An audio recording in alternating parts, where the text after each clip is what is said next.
أما بعد فأعوذ بالله من الشيطان الرجيم بسم الله الرحمن الرحيم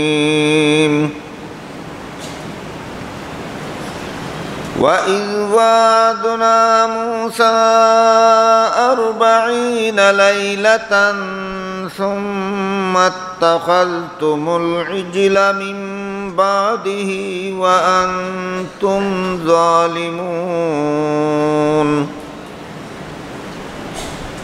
ثم عفونا عنكم من بعد ذلك لعلكم تشكرون وإذ آتينا موسى الكتاب والفرقان لعلكم تهتدون وإذ قال موسى لقومه يا قوم إنكم ظلمتم أنفسكم باتخاذكم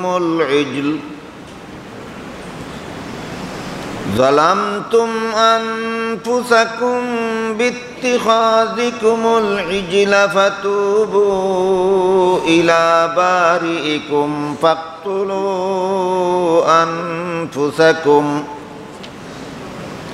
ذلكم خير لكم عند بارئكم فتاب عليكم إنه هو التواب الرحيم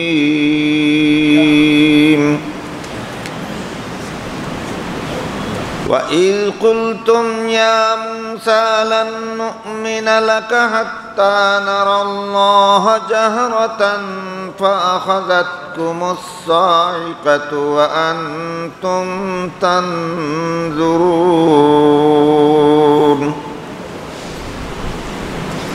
ثم بعثناكم من بعد موتكم لعلكم تشكرون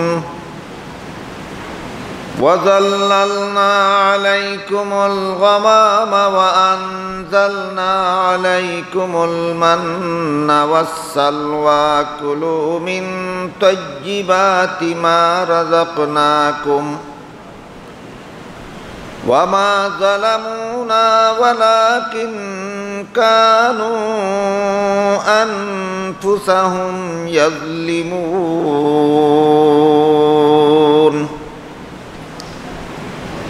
بارك الله لنا ولكم في القرآن العظيم ونفعنا وإياكم بالآيات والذكر الحكيم हज़रात उलमाए carrom मोहतरम हाजिरिन सूरतुल बकरार 51 নম্বর আয়াত থেকে তিলাওয়াত করেছি। বিগত বৎসরগুলিতে আপনাদেরকে এই আয়াতগুলির তাফসীর প্রসঙ্গে বলা হয়েছে হযরত মূসা আলাইহিস সালাম তার সঙ্গী সাথী নিয়ে ফেরাউনের দেশ থেকে মিশর থেকে হিজরত করে চলে এসেছেন তার পূর্বপুরুষদের বাসস্থানের দিকে, সিরিয়ার দিকে। গভীর রাত্রে ফেরাউন হামলা করেছিল পিছন দিক থেকে। সামনে ছিল সাগর আর পিছনে ছিল ফেরাউনের বাহিনী। আল্লাহ তার কুদরতি ব্যবস্থায় সাগরের পানিকে ফাঁক করে দিয়ে পানির ফাঁকের ভিতর দিয়ে মূসা আলাইহিস সালাম এবং তার অনুসারীদের জন্য সাগর পার হওয়ার ব্যবস্থা করে দিলেন। এই পানির ফাঁকে দিয়ে ফেরাউনও তার বাহিনী নিয়ে সাগরের ওই পারে গিয়ে নবীর উপর হামলা করার জন্য রওনা হয়েছিল। সাগরের মাঝামাঝিতে যাওয়ার পরে আল্লাহর হুকুমে পানি আবার একত্র হয়ে ফেরাউন সহ তার বাহিনীকে ধ্বংস করে দিয়েছিল।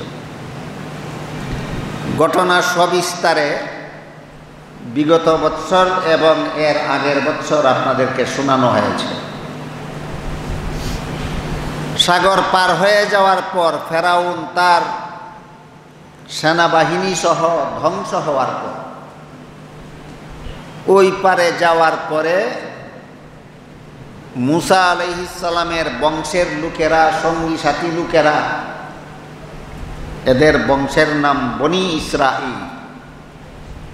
আশা করি আপনারা ভুলে যাবেন না, প্রায় প্রতি বৎসর একাধিকবার এই নামটা আপনাদেরকে বলা হয় এবং বনি ইসরাঈল নামের এই বংশের লোকদের পরিচয়ও বারবার আপনাদের সামনে পেশ করা হয়। এই বনি ইসরাঈলের লোকেরা ফেরাউনের জুলুম অত্যাচার থেকে নিষ্কৃতি লাভ করল। ফেরাউনের দেশ থেকে হিজরত করে লোহিত সাগর পার হয়ে চলে গেল। তাদের চোখের সামনে আল্লাহ ফেরাউনকে তার বাহিনী সহ ধ্বংস করে দিলেন। এরা অত্যন্ত দুষ্ট প্রকৃতির লোক। পৃথিবীর ইতিহাসে যত দুষ্ট লোকের বিবরণ পাওয়া যায়, এর মধ্যে সবচেয়ে বড় জঘন্যতম দুষ্ট প্রকৃতির লোক হলো বনি ইসরাঈল। নদী পার হয়ে তারা বলতে লাগলো, ফেরাউন মরেনি, কখনো মরবে না। ফেরাউন মরেনি, কখনো মরবে না। এই কথা বলার কারণে মুসা আলাইহিস সালাম বলতেছিলেন, ফেরাউনকে আল্লাহ ধ্বংস করে দিয়েছেন। তার উম্মতেরা বলতেছিল, না, ধ্বংস হয়নি, সে মরেনি। শুধু মরেনি তাই নয়, কখনো মরবে না সে। তাই আল্লাহ পাক রব্বুল আলামিন সাগরের পানিকে নির্দেশ দিলেন, ফেরাউনের মরা লাশকে বের করে দাও। পানি ঠেলে বের করে দিল। সাগরের তীরে গিয়ে ঠেকল ফেরাউনের লাশ। চাক্ষুষভাবে তারা দেখতে পারল ফেরাউন মরে গেছে। এইভাবে আল্লাহ পাক রব্বুল আলামিন বলেন,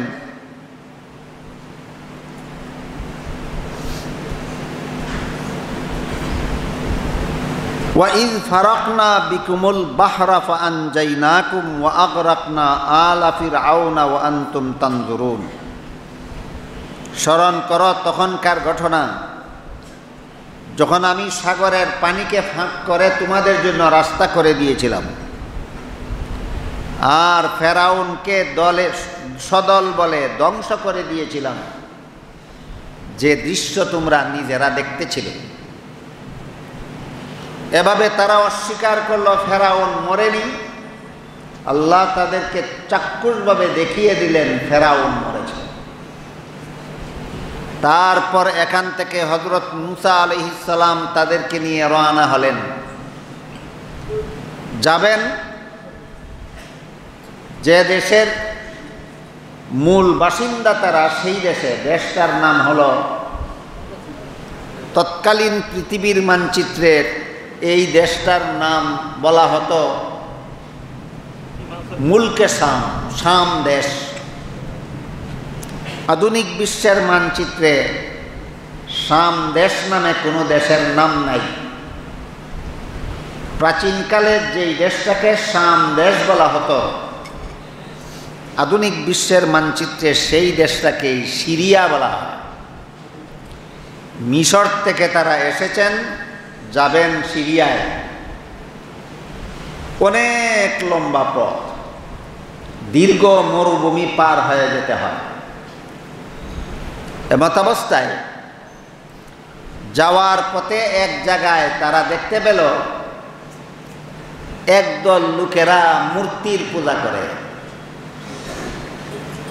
এরা একদল লোকদেরকে মূর্তির পূজা করতে দেখে মুসা আলাইহিস সালামের কাছে মূর্তির পূজা করার ব্যবস্থা করে দেওয়ার জন্য আবদার করল। চিন্তা করে দেখুন কত বড় দুষ্ট এই জাতি। এরা একজন নবীর প্রতি বিশ্বাসী। হযরত মুসা আলাইহিস সালাম হলেন এদের নবী। এরা হলো মুসা আলাইহিস সালামের উম্মত। এদের নবীর কাছে আল্লাহ তাওরাত নামে আসমানি কিতাব নাজিল করলেন। সেই আসমানি কিতাবদারি নবীর উম্মত বনি ইসরাইল একদল মানুষকে মূর্তির পূজা করতে দেখে নবীর কাছে মূর্তির পূজা করার ব্যবস্থা করে দেওয়ার জন্য আবদার করলেন। নবী অত্যন্ত রাগান্বিত হয়ে তাদেরকে ধমকালেন, তাদেরকে বুঝালেন যে মূর্তি মানুষের কোনো লাভ ক্ষতি কিছুই করতে পারে না। আল্লাহ পাক রব্বুল আলামিন সর্বশক্তিমান, আল্লাহ যা ইচ্ছা তাই করতে পারে। তোমরা কার ইবাদত ছেড়ে দিয়ে কার পূজা করতে চাও? আমাদের বর্তমান সমাজেরও কিছু মুসলমানের অবস্থা এমনি দেখা যায়। মুহাম্মাদুর রাসূলুল্লাহর উম্মত মুসলমান, কুরআন এদের ধর্মগ্রন্থ, আল্লাহ তাদের মাবুদ, কিন্তু আল্লাহর ইবাদত করা ভালো লাগে না, মূর্তির পূজা দেখতে তাদের ভালো লাগে। সেই দুষ্ট বনি ইসরাইল জাতির স্বভাবে আর আমাদের বর্তমান সমাজের একদল মুসলমানের স্বভাবে একরকম হয়ে গেল। আল্লাহর ইবাদত যাদের মজা লাগে না, মূর্তির পূজা যাদের মজা লাগে, এই স্বভাবের হয়ে গেছে বর্তমান সমাজের অনেক মুসলমান। এজন্য গত বছর মূর্তি পূজার অসারতা সম্পর্কে যথেষ্ট পরিমাণ আলোচনা আপনাদের সামনে করেছিলাম বলে আমার মনে পড়ে। যেহেতু আমার ধারণা মতে গত বৎসরের তুলনায় চলিত বৎসর বাংলাদেশের অনেক মুসলমান মূর্তির প্রতি আরো বেশি আকৃষ্ট হয়েছে। গত বৎসর বাংলাদেশের মুসলমান মূর্তির প্রতি এতটা আকৃষ্ট ছিল না। বর্তমান বাংলাদেশের মুসলমানেরা মূর্তির প্রতি যতটুকু আকৃষ্ট হয়েছে। এজন্য আমার মনে হয় এই প্রাসঙ্গিক আলোচনা মূর্তি পূজা সম্পর্কে আর একটু বিস্তারিত আলোচনা হওয়া দরকার।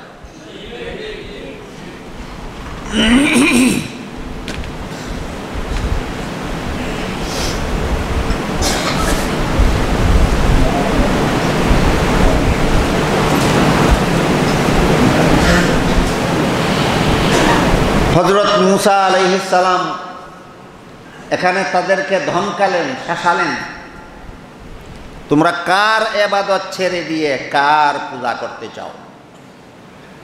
যে আল্লাহ সব কিছু করতে পারেন সেই আল্লাহর ইবাদত ছেড়ে দিতে চাও? যে মূর্তি কিছুই করতে পারে না সেই মূর্তির পূজা করতে চাও? প্রসঙ্গক্রমে আমি বিগত বৎসরগুলিতে আপনাদেরকে ইবাদত এবং পূজার পার্থক্য বলে দিয়েছি। আল্লাহর সাথে যে আচরণ করলে ইবাদত হয়, আল্লাহ ছাড়া আর কারো সাথে সেই আচরণ করলেই পূজা হয়। আল্লাহর সামনে মাথা নত করলে হয় ইবাদত, আল্লাহ ছাড়া আর কারো সামনে মাথা নত করলে হয় পূজা। আল্লাহর কাছে দোয়া করলে হয় ইবাদত, আল্লাহ ছাড়া আর কারো কাছে দোয়া করলে হয় পূজা। আল্লাহকে সেজদা দিলে হয় ইবাদত, আল্লাহ ছাড়া আর কাউকে সেজদা দিলে হয় পূজা। এক কথায় আল্লাহর বেলায় যেই আচরণকে ইবাদত বলা হয়, আল্লাহ ছাড়া অন্য কারো বেলায় সেই আচরণকেই পূজা বলা হয়। এই পূজা এবং ইবাদতের পার্থক্যটা আমাদের সমস্ত মুসলমানদের পরিষ্কারভাবে জানা থাকা দরকার, যেন আমরা ইবাদত ছেড়ে দিয়ে কখনো পূজার দিকে আকৃষ্ট না হই।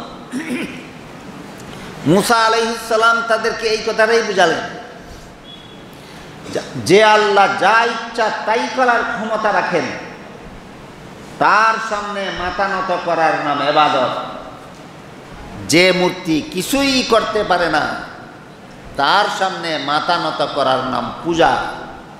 তোমরা ইবাদত ছেড়ে দিয়ে পূজার দিকে আকৃষ্ট হতে চাও, কত নিকৃষ্ট তোমাদের মন মানসিকতা। এই রকম নিকৃষ্ট মন মানসিকতা বর্তমান বাংলাদেশের কিছু মুসলমানেরও তৈরি হয়ে যাচ্ছে। এজন্য এই সমস্ত মুসলমান সহ সর্বস্তরের মুসলমানদের হযরত মূসা আলাইহিস সালাম এবং ফেরাউনের ঘটনার এই অংশ থেকে এই শিক্ষাটুকু গ্রহণ করা দরকার। ইবাদত কি, কাকে করতে হয়, আর পূজা কি, কার পূজা করা হয়। আল্লাহর সামনে মাথা নত করলে ইবাদত হয়, আর আল্লাহ এর বিনিময়ে যা ইচ্ছা তাই দিতে পারে। মূর্তির সামনে মাথা নত করলে পূজা হয়, মূর্তি আমাদেরকে কিছুই দিতে পারে না। আল্লাহ যা ইচ্ছা তাই দিতে পারেন, মূর্তি কিছুই দিতে পারে না।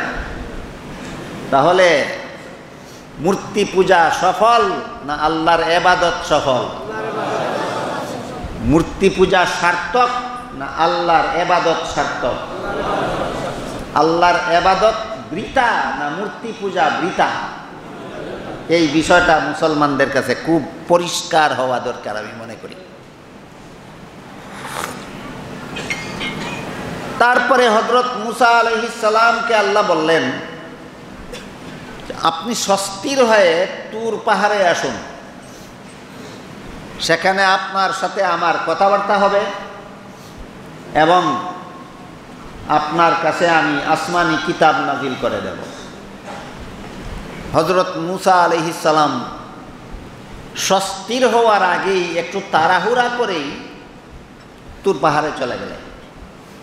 এদিকে হযরত মূসা আলাইহিস সালাম বনি ইসরাইলকে মরুভূমির এক স্থানে রেখে গেলেন। হযরত হারুন আলাইহিস সালাম তিনিও নবী, হযরত মূসা আলাইহিস সালামের 1 বৎসরের বড় বয়সে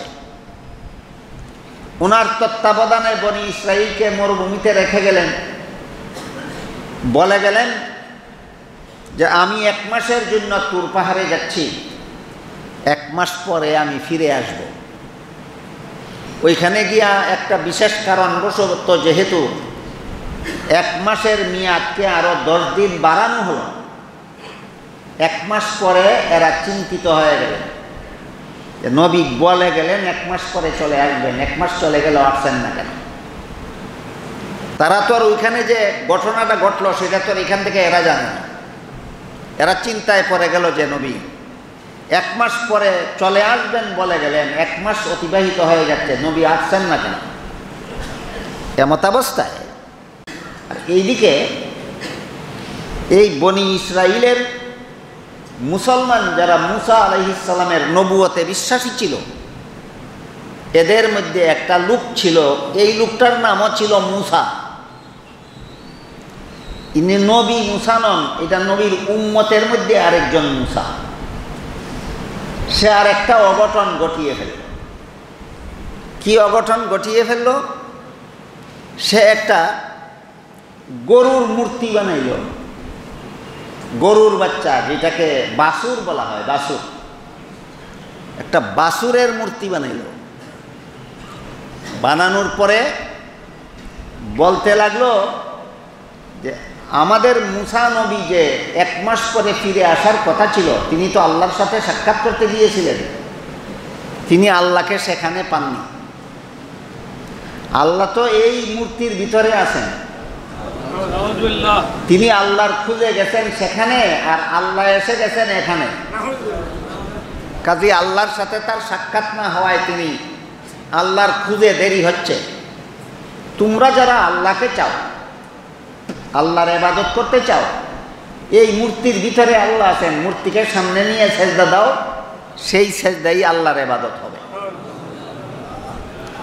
এই বলে এই লোকটা এদেরকে মূর্তি পূজা লিপ্ত করে দিত। এই লোকটার ইতিহাস একটু বিস্তারিতভাবে আমাদের জানা দরকার, যেহেতু সেই ঘটনার মধ্যেও দেখা যায় একজন মুসলমান গোটা মুসলমান জাতিকে মূর্তি পূজায় লিপ্ত করার ষড়যন্ত্র এসেছে। আমাদের সমাজেও এমন এক দুজন মুসলমান এমন পাওয়া যায় যারা গোটা মুসলমান জাতির ঘাড়ে মূর্তি চাপায়া দেয়।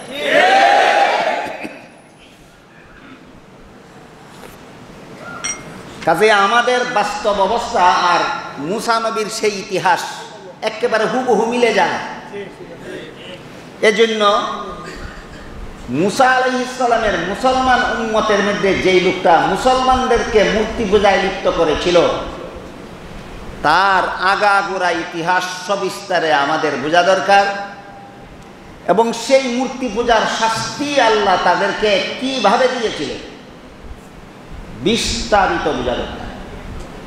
আল্লাহ পাক রব্বুল আলামিন সূরাতুল বাকারার 51 নম্বর আয়াতে এই কথাটাই বলছেন, ওয়া ইয ওয়া'আদনা মূসা 40 লাইলাতান সুম্মা ইত্তাখাযতুমুল ইজলা মিন বাদিহি ওয়া আনতুম যালিমুন। স্মরণ করো তখনকার ঘটনা যখন আমি মূসা আলাইহিস সালামকে 40 রাতের প্রতিশ্রুতি দিলাম। 40 রাত্রি অবস্থান করুন, 40 দিন রোজা রাখুন, 40 দিন পরে আপনার সাথে আমার কথা হবে। এই ফাঁকে তোমরা বাসুরের পূজা শুরু করে দিলে, পূজা করা শুরু করে দিলে। এই যে ঘটনাটা অতি সংক্ষেপে আল্লাহ আয়াতে বললেন, এর ইতিহাস অনেক লম্বা। এই আয়াতের তফসিরে তার বিস্তারিত ইতিহাস লেখা আছে। মুসা নামের যে আরেকটা লোক নিজেকে নিজে মুসলমান বলে দাবি করত, মুসলমান সমাজের মধ্যে গরুর পূজার প্রচলন করে দিল। এই লোকটা আসলেই শেখকে কি তার পরিচয়, কি তার নাম, কি তার উপাধি, কোন বস্তু দ্বারা মূর্তি নির্মাণ করল, গরুর মূর্তি বানাইল কেন, এবং কোন অপকৌশলের মাধ্যমে মুসলমানদেরকে মূর্তি পূজায় লিপ্ত করাইল, এই সমস্ত কথা সবিস্তারেই আমাদের বোঝা দরকার। কেন? কারণ আমাদের বর্তমান সমাজেও আমাদের মুসলমানদের মধ্যে এমন 2-4 জন মুসলমান পাওয়া যায় যারা অতি কৌশলে মুসলমানদের ঘাড়ে মূর্তি চাপাইয়া দিতে চায়। সেই মূর্তি পূজারী আর এই মূর্তি পূজারীদের মধ্যে ব্যবধান কতটুকু? সেই মূর্তি পূজারীও মুসলমান পরিচিত ছিল, সেই মূর্তি পূজারীটাও মুসলমান পরিচয়ে পরিচিত ছিল। আমাদের সমাজেও কিছু মুসলমান পরিচয়ে পরিচিত লোক মুসলমানদের ঘাড়ে মূর্তি পূজা অত্যন্ত কৌশলের মাধ্যমে চাপিয়ে দেওয়ার চক্রান্তে লিপ্ত, শয়তানি ষড়যন্ত্রে লিপ্ত। বনি ইসরাইল বংশের মধ্যে একটা গোত্র ছিল, একটা শাখা ছিল, সেই শাখার নাম ছিল সামেরা। বনি ইসরাইল বংশের সামেরা গোত্রে মিশরে থাকাকালেই একটা লোকের জন্ম হয়েছিল, একটা ছেলে সন্তানের জন্ম হয়েছিল। খুব সম্ভব আমি বিগত বৎসরগুলিতে আপনাদেরকে বলেছি, ফেরাউন আইন জারি করে দিয়েছিল যে বনি ইসরাইলের বংশে যে সমস্ত ছেলে জন্ম হবে এদেরকে হত্যা করে ফেলা হবে। এই জন্য ওই সামেরা বংশে যে ছেলেটার জন্ম হলো, ফেরাউনের আইনে উল্লেখ ছিল যে বনি ইসরাইল বংশে প্রথম 1 বৎসর পর্যন্ত যে সমস্ত ছেলে সন্তান জন্ম হবে এদেরকে রেখে দেওয়া হবে এদেশের বাসিন্দাদের শ্রমিকের কাজ করাবার জন্য। এদেশের বাসিন্দারা যেন বনি ইসরাইলের ছেলেদের দ্বারা শ্রমিকের কাজ করাতে পারে, এই জন্য প্রথম 1 বৎসরের ছেলেদেরকে রেখে দেওয়া হবে। পরবর্তী 2য় বৎসরে যে সমস্ত ছেলে জন্ম হবে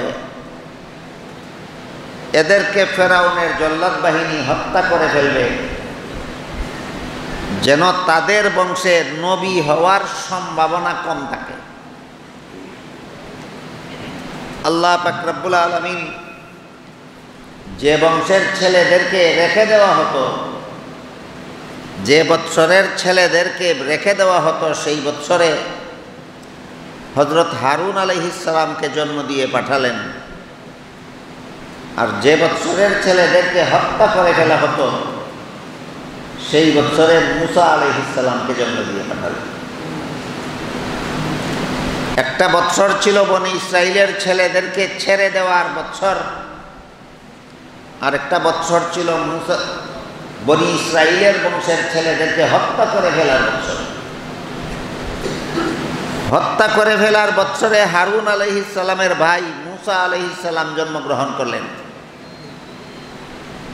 এই হত্যা করার বৎসরেই বনি ইসরাইল বংশের একটা গোত্র যে ছিল, একটা শাখা ছিল সামেরা নামে, সেই গোত্রেও একটা ছেলে জন্মগ্রহণ করল এবং সেই ছেলেটাকেও তার অভিভাবকেরা মুসা নাম রাখল। তিনি মুসা নামে যে নবী আছেন এই মুসা নন, সামেরা গোত্রের ওই ছেলেটাকেও তার মা বাবা মুসা নাম রাখল। কিন্তু যেহেতু বনি ইসরাইলের সমস্ত ছেলেদেরকে এই বৎসরে হত্যা করে ফেলার কথা, এই জন্য সামেরা গোত্রের মুসা নামধারী শিশুটা জন্মগ্রহণ করার পরে তার মা ফেরাউনের জল্লাদ বাহিনীর হাত থেকে রক্ষা করার জন্য ছেলেটাকে জঙ্গলে নিয়ে ফেলে দিল। ছেলেটাকে জঙ্গলে ফেলে দিল। আল্লাহ পাক রব্বুল আলামিন জিবরিল ফেরেশতাকে নির্দেশ দিলেন,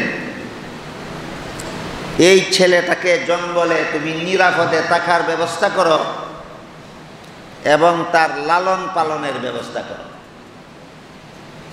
জিবরিল প্রতিদিন সেই জঙ্গলে আসতেন, একজন স্বাভাবিক মানুষের আকৃতি ধারণ করে আসতেন। আল্লাহ পাক রব্বুল আলামিন সেই মানুষের আকৃতি ধারণকৃত জিবরিল ফেরেশতার এক আঙ্গুলে দুধের ঝরনা প্রবাহিত করে দিতেন, আর এক আঙ্গুলে মধুর ঝরনা প্রবাহিত করে দিতেন। জিবরিল সেই দুটি আঙ্গুল ওই ছেলেটাকে চুষতে দিতেন। জঙ্গলে ফেলে দেওয়া শিশু মুসা নামক শিশুটা জিবরিলের আঙ্গুল চুষে দুধ পান করত, জিবরিলের আঙ্গুল চুষে মধু পান করত। এভাবে সে জিবরিল ফেরেশতার তত্ত্বাবধানে জঙ্গলে লালিত পালিত হয়েছে। এই ছেলের ব্যক্তিগত নামও মুসা, কিন্তু সামেরা গোত্রে জন্মগ্রহণ করার কারণে ওই ছেলেটা সামিরি নামে পরিচিত। যেমনভাবে বাংলাদেশের বসবাসকারীদেরকে বাঙালি বলা হয়, পাকিস্তানের বাসিন্দাকে পাকিস্তানি বলা হয়, আরবের বাসিন্দাকে আরবি বলা হয়, তেমনিভাবে এই ছেলেটা সামেরা গোত্রে জন্মগ্রহণ করার কারণে ওই ছেলেটাকে সামিরি বলা হয়। তার মূল নাম হলো মুসা, আর গোত্রের পরিচায়ক নাম হলো সামিরি। এই ছেলেটার সামিরি নামেই কোরআনে আলোচনা করা হয়েছে। এই মুসা নামের বা সামিরি নামের ছেলেটা যে সামেরা বংশে জন্মগ্রহণ করেছিল, সেই বংশের লোকেরা ছিল মূর্তি পূজারী।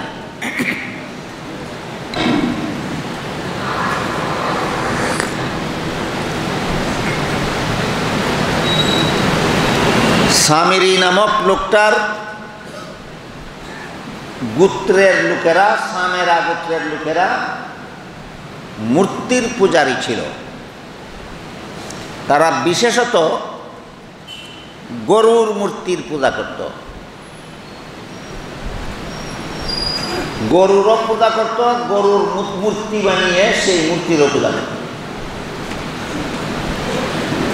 গরুর মূর্তির পূজা করার পক্ষে তাদের যুক্তি ছিল, যে সমস্তটা পৃথিবী একটা গাভীর শিঙ্গের উপর বসানো আছে। এই গাভীটা তার শিংকে কখনো নড়াচড়া করায় না। গাভী তার শিংটাকে নড়াচড়া দিলে সমস্ত পৃথিবী তার বাসিন্দা সহ ধ্বংস হয়ে যাবে। এজন্য অত্যন্ত সতর্কতার সাথে গাভী তার শিঙ্গের পৃথিবীটাকে নিয়ে দাঁড়িয়ে আছে। এজন্য সারা পৃথিবী এবং তার বাসিন্দা সমস্ত মানুষ পশু নিরাপদে জীবনযাপন করার সুযোগ পাচ্ছে। কাজেই যে গাভীর এত বড় অবদানের কারণে মানুষ জাতি পৃথিবীতে বেঁচে আছে, সেই গাভীটার অবশ্যই পূজা করা দরকার। এই যুক্তির ভিত্তিতে তারা গাভীর পূজা করত, গরুর পূজা করত এবং গরুর মূর্তি নির্মাণ করে সেগুলির পূজা করত। এই গু পূজা বাংলায় যাকে বলা হয় গরুর পূজা, বাংলায় বলা হয় গু পূজা, যেটাকে আমরা সহজে বলতে পারি গরুর পূজা। দুনিয়াতে যত গরু পূজারি আছে গরুর পূজা করে, গরুরে দেবতা মানে, এই সমস্ত গরু পূজারীদের এই পূজার সূত্রপাত সেখান থেকে এইভাবে হয়েছে। আধুনিক ভূগোল সম্পর্কে যারা প্রাথমিক জ্ঞানও রাখেন, ভূগোলের প্রাথমিক জ্ঞানও যারা রাখেন, তারা অনায়াসেই বুঝতে পারেন যে একটা গাভীর শিঙ্গের আগায় সমস্ত পৃথিবী বসানো আছে। গাভী শিংটা নড়াচড়া করায় না বলে পৃথিবী টিকে আছে, পৃথিবীর সমস্ত বাসিন্দা বেঁচে আছে। এই কথার সাথে সাধারণ ভূগোলের কোনো সামান্যতম সম্পর্ক আছে না? একটা গাঁজাখুরি কথা। এই গরুকে দেবতা মানা একটা গাঁজাখুরি কথার উপর ভিত্তি করা, একটা গাঞ্জাখুরি বাজে কথার উপর গরু পূজার মতবাদ ভিত্তি স্থাপিত।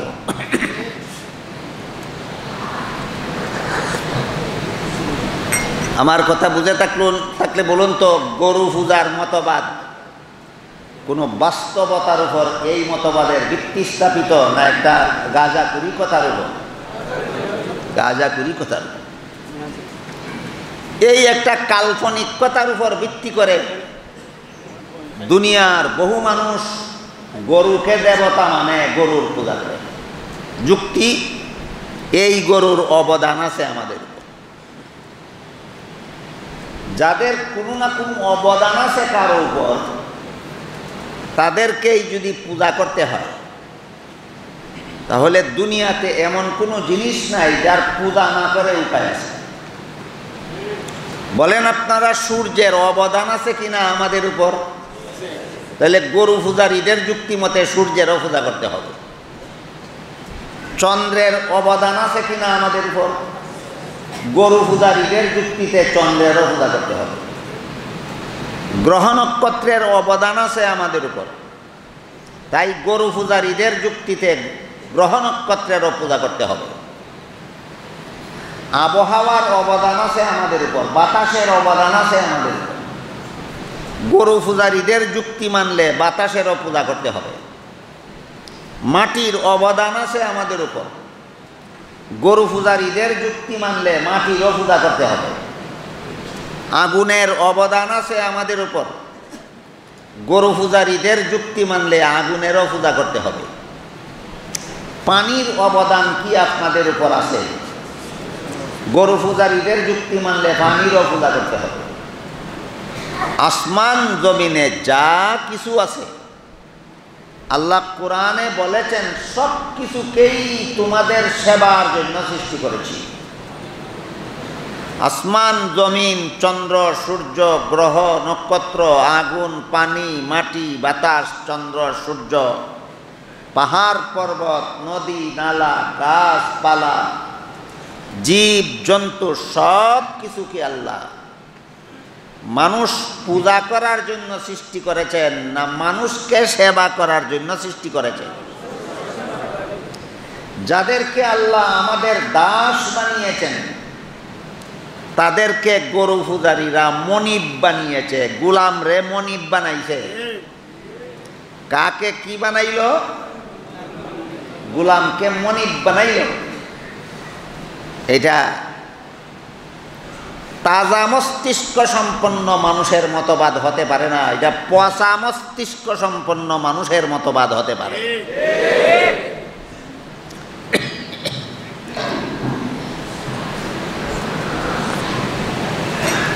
আপনারা হয়তো আশ্চর্য হবেন, বাংলাদেশে 3 ধর্মাবলম্বীর সমন্বয়ে একটা দল আছে। এই দলটার নাম হিন্দু বৌদ্ধ খ্রিস্টান ঐক্য পরিষদ। হিন্দু বৌদ্ধ খ্রিস্টান ঐক্য পরিষদ। এই দলের সংখ্যাগুরুরা হলো হিন্দু। এই দলের সংখ্যাগুরুরা হিন্দু। এই পরিষদের পক্ষ থেকে বাংলাদেশ সরকারের কাছে দাবি জানানো হয়েছে যে বাংলাদেশে গরু জবাই বন্ধ করা হোক। কোন পূজার ভিত্তিতে? গরু জবাই বন্ধ করার দাবি জানানো হলো কিসের পূজার ভিত্তিতে?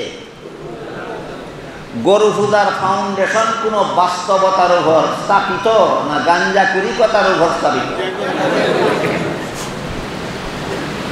এজন্য আমি মনে করি বাংলাদেশ সরকারেরও এই কথাটা বিবেচনায় আনা দরকার। গরু জবাই বন্ধ করার জন্য বাংলাদেশে যে দরখাস্ত করা হল, আবেদন করা হল, এই গরু পূজাটা তো একটা গাঞ্জা কুড়িকতার উপর ভিত্তি স্থাপিত, বাস্তবতার সাথে তো তার কোনো মিল নাই। যারা গরু জবাই বাংলাদেশে বন্ধ করার জন্য সরকারের কাছে আবেদন জানিয়েছে, এরা আমাদের দেশে সংখ্যালঘু, ভারতে তারা হলো সংখ্যাগুরু। হিন্দুরা বাংলাদেশে সংখ্যালঘু, কিন্তু ভারতে হিন্দুরা সংখ্যাগুরু। বাংলাদেশের মুসলমানেরা হলো সংখ্যালঘু, ভারতের মুসলমানেরা সংখ্যালঘু আর হিন্দুরা সংখ্যাগুরু। বাংলাদেশের মুসলমান সংখ্যাগুরু, হিন্দুরা সংখ্যালঘু। এখানের সংখ্যালঘুরা গরু জবাই নিষিদ্ধ করার আবেদন সরকারের কাছে পেশ করে সংখ্যাগুরুদের সঠিক ধর্ম, বাস্তবতা ভিত্তিক ধর্মীয় অনুভূতিতে চরম আঘাত করেছে। এজন্য আমি বাংলাদেশের 16 কোটি মুসলমানের পক্ষ থেকে এই প্রস্তাবকে নিন্দা জানাই। 16 কোটি মুসলমানের পক্ষ থেকে এই প্রস্তাবকে আমি নিন্দা জানাই। ভারতের সংখ্যালঘু মুসলমানেরা যদি ভারত সরকারের কাছে সংখ্যাগুরু হিন্দুদের পূজায় যে পাঠা বলি দেওয়া হয়, সেই পাঠা বলি নিষিদ্ধ করার আবেদন যদি জানাইতো, ভারতের মুসলমানেরা যদি ভারতে পাঠা বলি নিষেধ করার আবেদন জানাইতো, আমার মনে হয় ভারতের হিন্দুরা মুসলমানদেরকে ধরে ধরে পাঠার মতো বলি দিত। কিন্তু বাংলাদেশের হিন্দুরা যে গরু জবাই নিষিদ্ধ করার আবেদন জানাইল, বাংলাদেশের কোনো মুসলমান হিন্দুদেরকে ধরে ধরে গরুর মতো জবাই করে না। তাদের দেশের মুসলমান যদি পাঠা বলি নিষেধ করার আবেদন জানাইতো, তারা মুসলমানদেরকে ধরে ধরে পাঠার মতো বলি দিয়া দিত। আমাদের দেশের হিন্দুরা যে গরু জবাই নিষেধ করার আবেদন জানাইল, আমরা তাদেরকে ধরে ধরে গরুর মতো জবাই করি না। তারা হইলে কিন্তু আমাদেরকে ছাড়ত না, আমরা তাদেরকে ছেড়ে দিলাম। কেন? তার কারণ একমাত্র ইসলাম ধর্ম পরধর্ম সহনশীল। আমরা তাদের ধর্মকে বরদাস্ত করতে পারি, এর প্রমাণ আমরা তাদেরকে ধরে ধরে গরুর মতো জবাই করি না। তারা অন্য ধর্মকে বরদাস্ত করতে পারে না, এই জন্য মুসলমান তাদের দেশের এমন প্রস্তাব করলে মুসলমানকে পাঠার মতো জবাই করে ফেলত। এই অবস্থা পরিষ্কারভাবে প্রমাণ করে যে মুসলমান অপরের ধর্মকে বরদাস্ত করতে পারে। মুসলমান ছাড়া আর কোনো ধর্মাবলম্বী অপরের ধর্মকে বরদাস্ত করতে পারে না। দুনিয়াতে পরধর্ম সহনশীল কোনো ধর্ম যদি থাকে, সেটা একমাত্র মুসলমানদের ইসলাম ধর্ম আছে।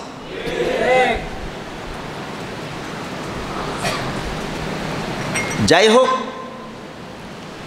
এই গরু পূজারীরা, গরুরে যারা দেবতা মানেন, এরা বাংলাদেশেও গরু জবাই বন্ধ করার জন্য বাংলাদেশ সরকারের কাছে আবেদন করেছে। কেন? এটা নাকি তাদের দেবতা, এটার পূজা তারা করে। এটার পূজা কেন করে? গরুর সিংহের মধ্যে সমস্ত পৃথিবী বসানো আছে। এই গরু কোনোদিন সিং নাড়ায় না, এই জন্য পৃথিবী ধ্বংস হয় না, আমরা বেঁচে আছি। ভৌগোলিক জ্ঞানের সাথে এই ধর্মভিত্তির কোনো বাস্তবতা আছে না? এটা একটা গাঞ্জাকুরি মতবাদ, এটা কোনো বাস্তবসম্মত মতবাদ নয়, এটা একটা গাঞ্জাকুরি মতবাদ। সুতরাং গরু পূজা একটা গাঞ্জাকুরি মতবাদের উপর প্রতিষ্ঠিত, বাস্তবতার সাথে তার কোনো সম্পর্ক নয়।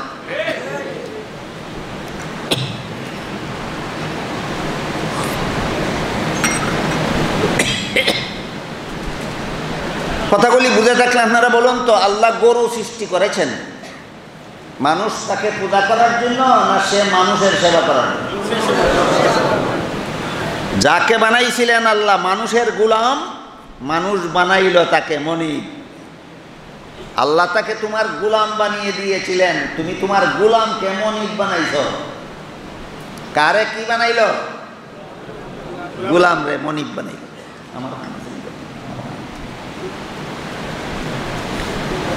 এই গুরু পূজারী গোত্র ছিল বনি ইসরাইলের মধ্যে সামেরা গোত্র, আর এই ছিল গরু পূজার দর্শন।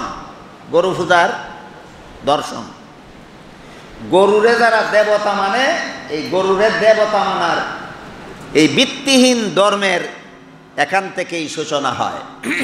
এই লোকটার মূল নাম মুসা, আর বংশগত পরিচয়ক নাম সামিল।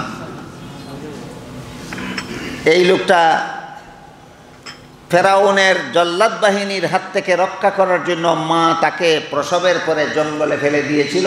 আল্লাহর নির্দেশে জিবরিল ফেরেশতা তাকে লালন পালন করেছিলেন। সামনের কথাগুলি বোঝার জন্য আমরা মনে রাখি যে বনি ইসরাইলের বংশের একটা গোত্র ছিল সামেরা নামে। সেই বংশে একটা লোক জন্মগ্রহণ করেছিল মুসা নামে। তার ব্যক্তিগত নাম মুসা, আর বংশগত পরিচয়ক নাম সামিল। হযরত মুসা আলাইহিস সালাম যখন মিশরে ইসলামের দাওয়াত দিতে লাগলেন, আমি অন্যান্য সময় একাধিকবার আপনাদেরকে বলেছি যে আদম আলাইহিস সালাম থেকে নিয়ে মুহাম্মাদুর রাসূলুল্লাহ সাল্লাল্লাহু আলাইহি ওয়াসাল্লাম পর্যন্ত সমস্ত নবী রাসূলগণ দুনিয়াতে একটি মাত্র ধর্ম প্রচার করেছেন, সেটার নাম একমাত্র ইসলাম। আদম আলাইহিস সালামের প্রচারিত ধর্মের নাম ইসলাম, নূহ আলাইহিস সালামের প্রচারিত ধর্মের নাম ইসলাম, ইব্রাহিম আলাইহিস সালামের প্রচারিত ধর্মের নাম ইসলাম, মুসা আলাইহিস সালামের প্রচারিত ধর্মের নাম ইসলাম, ঈসা আলাইহিস সালামের প্রচারিত ধর্মের নাম ইসলাম, মুহাম্মাদুর রাসূলুল্লাহ সাল্লাল্লাহু আলাইহি ওয়াসাল্লামের প্রচারিত ধর্মের নাম ইসলাম। এই সকল নবীর প্রচারিত একটি মাত্র ধর্ম, নাম তার ইসলাম। এই ইসলাম ধর্মের, সকল নবীর প্রচারিত ইসলাম ধর্মের মূল বিষয় ছয়টা। এই ছয় বিষয়ে সকল নবীর মুসলমান উম্মতেরা বিশ্বাসী। সকল নবীর উম্মতের ইসলাম ধর্মের মূল বিষয় কটা? এই 6 বিষয়ে সকল নবীর উম্মতেরা বিশ্বাসী। এই 6টি বিষয় ইমানে মুফাসসলের ভিতরে বর্ণিত হয়েছে। আমানতু বিল্লাহি ওয়া মালাইকাতিহি ওয়া কুতুবিহি ওয়া রুসুলিহি ওয়াল ইয়াউমিল আখিরি ওয়াল কদরি খাইরিহি ওয়া শাররিহি মিনাল্লাহি তাআলা ওয়াল বাসি বাদাল মাউত।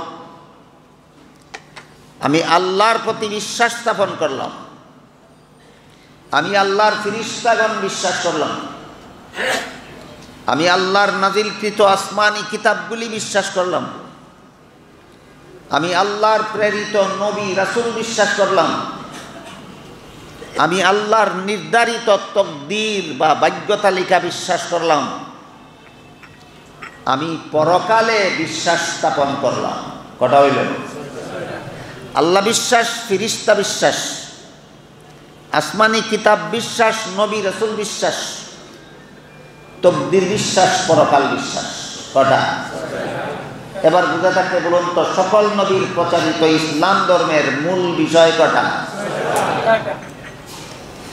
এই 6 কথার কোনো একটি কথা কোনো যুগের, কোনো দেশের, কোনো মানুষ যদি বিশ্বাস করে না, সে আর মুমিন মুসলমান থাকে না। যে কোনো যুগের, যে কোনো দেশের, যে কোনো মানুষ এই 6 কথায় বিশ্বাস করলেই ইসলাম ধর্মাবলম্বী গণ্য হয়, মুসলমান সাব্যস্ত হয়। বুঝে থাকতে বলুন তো, সর্বযুগের সকল মানুষ কতটা কথায় বিশ্বাসী হলে মুসলমান গণ্য হয়? 6 কথা। 6 কথা আছে কোথায়? ইমানে মুফাসসলে। এই 6 কথা ছাড়া অন্যান্য অনেক কথা এমন আছে, অনেক বিধান এমন আছে যা বিভিন্ন নবীর ইসলাম ধর্মে ব্যবধান আছে। ব্যবধান আছে। যেমন আদম আলাইহিস সালামের ইসলাম ধর্মে বিধান ছিল আপন মেয়েকে আপন ছেলের কাছে বিয়ে দেওয়া হালাল। মুহাম্মদুর রাসূলুল্লাহর ইসলাম ধর্মে এই ব্যবস্থাকে হারাম করে দেওয়া হয়েছে। এটা কি 6 কথার এক কথা না 6 কথার বহির্ভূত কথা? হ্যাঁ, এটা 6 কথার বহির্ভূত কথা। অন্যান্য নবীর ইসলাম ধর্মে সম্মানিত ব্যক্তিকে সেজদা দেওয়ার মাধ্যমে সম্মান করা হালাল ছিল। মুহাম্মদুর রাসূলুল্লাহর ইসলাম ধর্মে একমাত্র আল্লাহ ছাড়া আর কাউকে সেজদা করা হারাম করে দেওয়া হয়েছে। এটি 6 কথার এক কথা না 6 কথার বহির্ভূত কথা? 6 কথার বহির্ভূত অনেক কথা এমন আছে যে এক এক নবীর ইসলাম ধর্মে বিধান এক এক রকম ছিল, কিন্তু 6টা কথা এমন আছে যা সকল নবীর উম্মতের জন্য সমানভাবে প্রযোজ্য। 6 কথা সকল নবীর ইসলাম ধর্মাবলম্বীতে সমানভাবে প্রযোজ্য। আল্লাহ বিশ্বাস, ফেরেশতা বিশ্বাস, আসমানি কিতাব বিশ্বাস, নবী রাসূল বিশ্বাস, তকদির বিশ্বাস, পরকাল বিশ্বাস। বলুন তো, এই 6 কথার কোন কথা কোন নবীর ইসলাম ধর্মে ছিল না, না সকল নবীর ইসলাম ধর্মে ছিল? সকল নবীর ইসলাম ধর্মে ছিল। এবার বলুন তো, মুসা আলাইহিস সালামের ধর্ম কি ছিল? ইসলাম। ওই সামিরী নামের লোকটা মুসা আলাইহিস সালাম যখন মিশরে ইসলাম ধর্মের দাওয়াত দিচ্ছিলেন, ইসলাম ধর্ম গ্রহণ করছিল মানুষেরা, তখন সামিরিও ইসলাম গ্রহণ করেছিল। সামিরিকে লালন পালন করেছিলেন জিবরিল ফেরেশতা, আর মুসা নবীকে লালন পালন করেছিল ফেরাউন। জিবরিল ফেরেশতার মতো একজন সম্মানিত ব্যক্তি লালন পালন করলেন সামিরিকে, আর ফেরাউনের মতো একটা বেঈমান লালন পালন করলো মুসা নবীকে। এজন্য এক কবি বড় চমৎকার বলেছেন, আরবি কবি, মুসাল্লাযী রাব্বাহু জিবরিলু কাফিরু ও মুসাল্লাযী রাব্বাহু জিবরিলু, মুসাল্লাযী রাব্বাহু জিবরিলু কাফিরু ওয়া মুসাল্লাযী রাব্বাহু ফিরআউনু নবিয়্যু। যে মুসাকে জিবরিল লালন পালন করলেন সেই মুসা কাফের, আর যেই মুসাকে কাফের ফেরাউন লালন পালন করলো সেই মুসা নবী। কাফেরের লালিত পালিত মুসা হলেন নবী, আর জিবরিলের লালিত পালিত মুসা হলো কাফের। এবার আমরা বোঝার চেষ্টা করি সামিরি নামের মুসা কাফের হলো কি? মুসা নবীর দাওয়াতে তো সে ইসলাম ধর্ম গ্রহণ করল। ইসলাম ধর্ম গ্রহণ করার পরে কাফের তাকে না মুসলমান হয়ে যায়? সামিরি মুসলমান হয়ে গেল। কিন্তু বিভিন্ন তফসিরের বিবরণ মতে এই কথা সুস্পষ্টভাবে প্রমাণিত যে সামিরির অন্তরে মূর্তির পূজা বদ্ধমূল ছিল। মূর্তি পূজার প্রতি সামিরির অন্তরে ঘৃণার সৃষ্টি হয়নি। মূর্তি পূজার প্রতি সামিরির অন্তরে আকর্ষণ বাকি রয়ে গিয়েছিল। মূর্তি পূজার প্রতি ভক্তি শ্রদ্ধা বিদ্যমান ছিল। বলুন তো, মূর্তি পূজার প্রতি ভক্তি শ্রদ্ধা বিদ্যমান থাকা অবস্থায় যদি কেউ ইসলাম ধর্ম গ্রহণ করে, তার ইসলাম গ্রহণ করা গ্রহণযোগ্য কখনো নয়। তাইলে আসলেই যে পূজায় বিশ্বাসী সে যদি কলেমা করে, বিশ্বাসী পূজায় কিন্তু পরে নবীর কলেমা, এই রকম আন্তরিকভাবে অবিশ্বাসীদেরকেই কোরআনের ভাষায় মুনাফিক বলা হয়।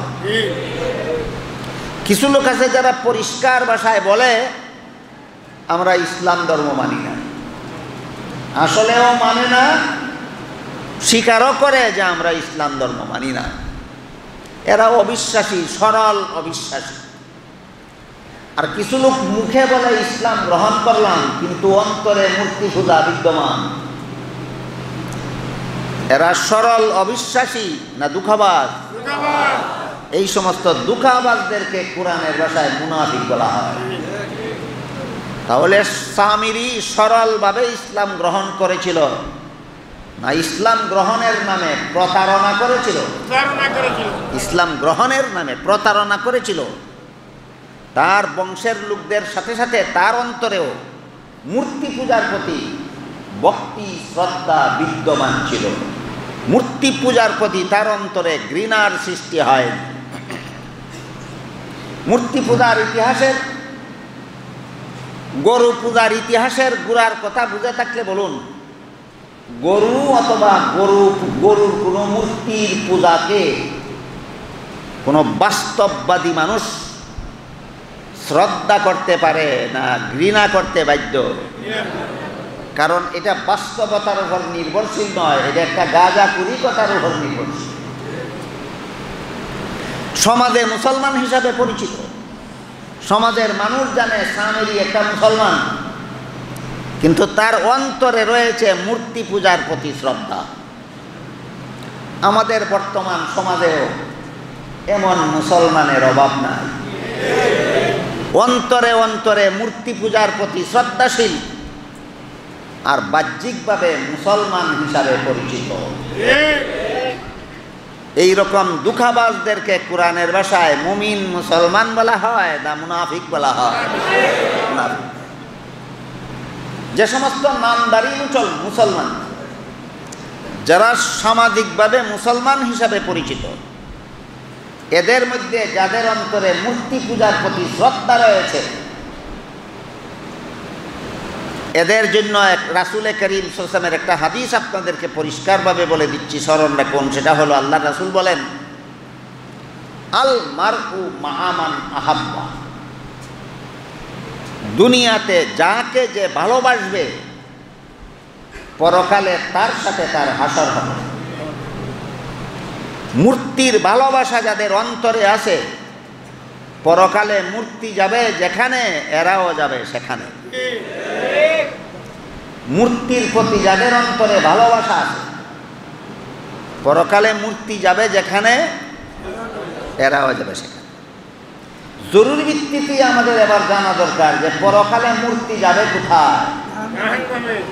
আল্লাহ পরিষ্কার ভাষায় বলেন, ইন্নাকুম ওয়া মা তা'বুদুনা মিন দুনিল্লাহি হাসাবু জাহান্নাম,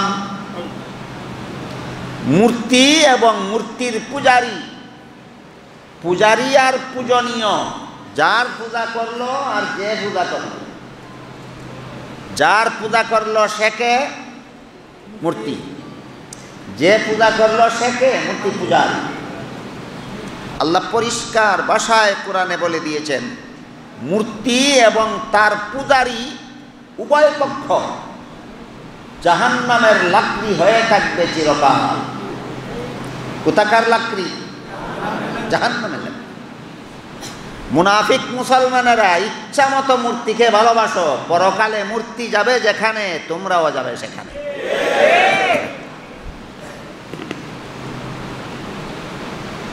প্রশ্ন জাগতে পারে যে পূজারীরা পূজার অপরাধে জাহান্নামে গেল, মূর্তি কোন অপরাধে জাহান্নামে গেল? মূর্তিকে বলে দিয়েছিল আমার পূজা করো, কোন অপরাধে মূর্তি যাবে জাহান্নামে? গত বছর আমি এই প্রশ্নের বিস্তারিত জবাব আপনাদেরকে বলে দিয়েছি। পূজারীদেরকে জাহান্নামে দেওয়া হবে এদের শারীরিক শাস্তি দেওয়ার জন্য, আর মূর্তিগুলিকে জাহান্নামে দেওয়া হবে পূজারীদেরকে মানসিক শাস্তি দেওয়ার জন্য। তাফসীরের কিতাবে মানসিক শাস্তির ব্যাখ্যা লেখা আছে এভাবে, মূর্তি পূজারীরা জাহান্নামে গিয়ে যখন দেখবে মূর্তিরাও জাহান্নামে, তখন তাদের মানসিক শাস্তি হবে এভাবে, হায় হায়, যাকে পূজা করেছিলাম আমাকে জাহান্নাম থেকে রক্ষা করার জন্য, সে নিজেকেই রক্ষা করতে পারলো না, নিজেকেই রক্ষা করতে পারলো না। আর এই আক্ষেপ এটা শারীরিক শাস্তি না মানসিক শাস্তি। মূর্তি পূজারীদেরকে মানসিক শাস্তি দেওয়ার জন্য মূর্তিদেরকেও জাহান্নামে দেওয়া হবে। পূজারীরাও চিরকাল জাহান্নামে থাকবে, মূর্তিরাও চিরকাল জাহান্নামে থাকবে। সুতরাং গরুর মূর্তি যারা বানায়, বানিয়ে পূজা করে, পূজারীও থাকবে চিরকাল জাহান্নামে, গরুর মূর্তিও থাকবে চিরকাল। মূর্তিকে সাজা দেওয়ার জন্য না পূজারীকে মানসিক শাস্তি দেওয়ার জন্য? পূজারীদেরকে মানসিক শাস্তি দেওয়ার জন্য। কাজেই কোন মুসলমান মূর্তিকে ভালোবাসতে পারে না। আল্লাহ রসুল পরিষ্কার বলে দিয়েছেন, দুনিয়াতে যাকে যে ভালোবাসবে পরকালে তার সাথে তার হাসর হবে। যাকে যে ভালোবাসবে তার সাথে তার। রাসূলের এই ঘোষণার থেকে আত্মরক্ষা করার জন্য আরেক শ্রেণীর মুসলমান আমাদের সমাজে আবির্ভাব হয়ে গেছে। এরা বলে আমরা মূর্তিকে ভালোবাসি না, ঘরটাকে সাজাবার জন্য মূর্তি দাঁড় করাইয়া রাখছি। মূর্তিকে ভালোবেসে ঘরে মূর্তি দাঁড় করিয়েছে না ঘর সাজাবার জন্য? আপনার ঘর যে জিনিস দিয়ে সাজাবেন সেটা আপনার গৃহীত জিনিস। কি বলেন? গৃহীত জিনিস দিয়ে কেউ ঘর সাজায় না পছন্দের জিনিস দিয়ে ঘর সাজায়? তাইলে তোমার যুক্তি এটা বসা যুক্তি। ঘর সাজাবার জন্য মূর্তি দাঁড় করাইছি, মূর্তিকে ভালোবাসি না, এটা একটা শয়তানি যুক্তি। মূর্তি তোমার ঘৃণা লাগে না পছন্দ লাগে আগে কও। যদি বলো মূর্তি পছন্দ লাগে তাহলে পরকালে মূর্তি যাবে যেখানে তুমিও যাবে সেখানে। আর যদি বলো মূর্তি আমার ঘৃণা লাগে, ঘৃণার জিনিস দিয়া কোনো বেওকুফে ঘর সাজায়? বলুন কথা পরিষ্কার কিনা? ঘৃণার জিনিস দ্বারা ঘর সাজায় না পছন্দের জিনিস দ্বারা ঘর সাজায়? সুতরাং এই সমস্ত ফাঁকিবাজি কথা আল্লাহর দরবারে চলবে না। আল্লাহ বলবেন, যার সাথে তোমার ভালোবাসা ছিল, যা তোমার পছন্দের ছিল, তার সাথে জাহান্নামে যাও। কাজেই কোনো মুসলমান মূর্তিকে ভালোবাসতে পারে না, মূর্তি দিয়া ঘর সাজাতে। অন্তর দিয়া ভালোবাসে কিনা বাসে না সেটা অন্তরের ব্যাপার, আমরা কেউ জানি না। কিন্তু মূর্তি দিয়া যখন ঘর সাজায় তখন অন্তরের কথা কাজে কর্মে প্রকাশ পায়। মূর্তি দিয়া যখন ঘর সাজায় তখন অন্তরের কথা কাজে কর্মে। বাংলাদেশের একদল মুসলমান শুধু মূর্তি দিয়া নিজের ঘর সাজায়, না গোটা বাঙালিকেও সাজাতে চায়? মূর্তি দিয়া পারিবারিক পরিবেশ সাজায় না জাতীয় পরিবেশও সাজাতে চায়? মূর্তিকে অপছন্দ করার কারণে না পছন্দ করার কারণে? যাকে যার পছন্দ হবে তার সাথে তার হাসর হবে। ইচ্ছা মতো পছন্দ করো, ইচ্ছা মতো সাজাও, মনে চাইলে ঘর সাজাও, মনে চাইলে দেশ সাজাও মূর্তি দিয়া। স্মরণ রেখো পরকালে মূর্তি যাবে যেখানে, তুমিও যাবে সেখানে। কারণ হাদিস শরীফে রাসূল পরিষ্কার ভাষায় বলেছেন, আল মারউ মা মান আহাব্বা, দুনিয়াতে যার সাথে যার ভালোবাসা পরকালে তার সাথে তার হাসর হবে। কাজেই মুসলমান কোনো অবস্থাকেই মূর্তিকে বরণ করে নিতে পারে না। ঘর সাজাবার নামেও পারে না, পূজার নামেও পারে না, শুধু ব্যবসার নামে পারে। কাপড়ের ব্যবসা যারা করবে এরা কাপড়ের দোকানটা মূর্তি দিয়া সাজাতে পারবে, মূর্তিকে ঘৃণা করিয়া। কাপড়ের দোকানদার মূর্তিকে ঘৃণা করার কারণে মূর্তি দিয়া দোকান সাজায় না পছন্দ করিয়া? স্মরণ রাখো, যদি মূর্তিকে ঘৃণা করো এটা দিয়ে ঘর সাজাই যাবে না, আর যদি মূর্তিকে পছন্দ করো তাহলে একদলভুক্ত সবাই। কথা পরিষ্কার হলো? হাদিস শরীফে রাসূল করিম সাল্লাল্লাহু আলাইহি ওয়াসাল্লাম বলেন, হাদিস শরীফে উল্লেখ আছে, নাহা রাসূলুল্লাহ সাল্লাল্লাহু আলাইহি ওয়াসাল্লাম আনিত তাসাবির ওয়াত তামাসিল, যে সমস্ত মানুষ পশুর ছবি এমন সুস্পষ্ট যে ছবির নাক মুখ কান চোখ পরিষ্কারভাবে চেনা যায়, নিতান্ত ঠেকা বশত ছাড়া এমন ছবি তোলা, এমন ছবি ব্যবহার করা, এমন ছবি হেফাজত করা, এমন ছবি সযত্নে সংরক্ষণ করা হারাম। বিনা নিতান্ত ঠেকা বশত ছাড়া কোনো মানুষের ছবি, নিতান্ত ঠেকা বশত ছাড়া কোনো জীবজন্তুর ছবি তোলাও হারাম, ব্যবহার করাও হারাম, সংরক্ষণ করাও হারাম। রাসূলের এই ঘোষণাটা মিথ্যা।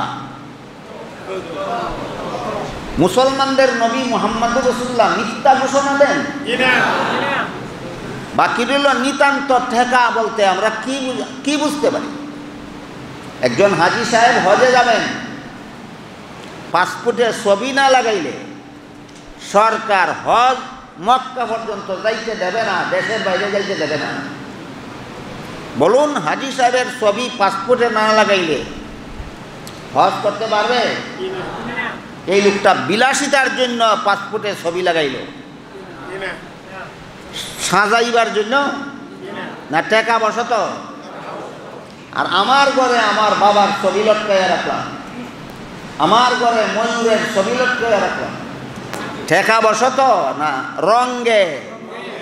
রঙ্গে রসে ছবি ছাপাইবে, রঙ্গে রসে ছবির ব্যবহার করবে, রঙ্গে রসে ছবি সযত্নে রাখবে।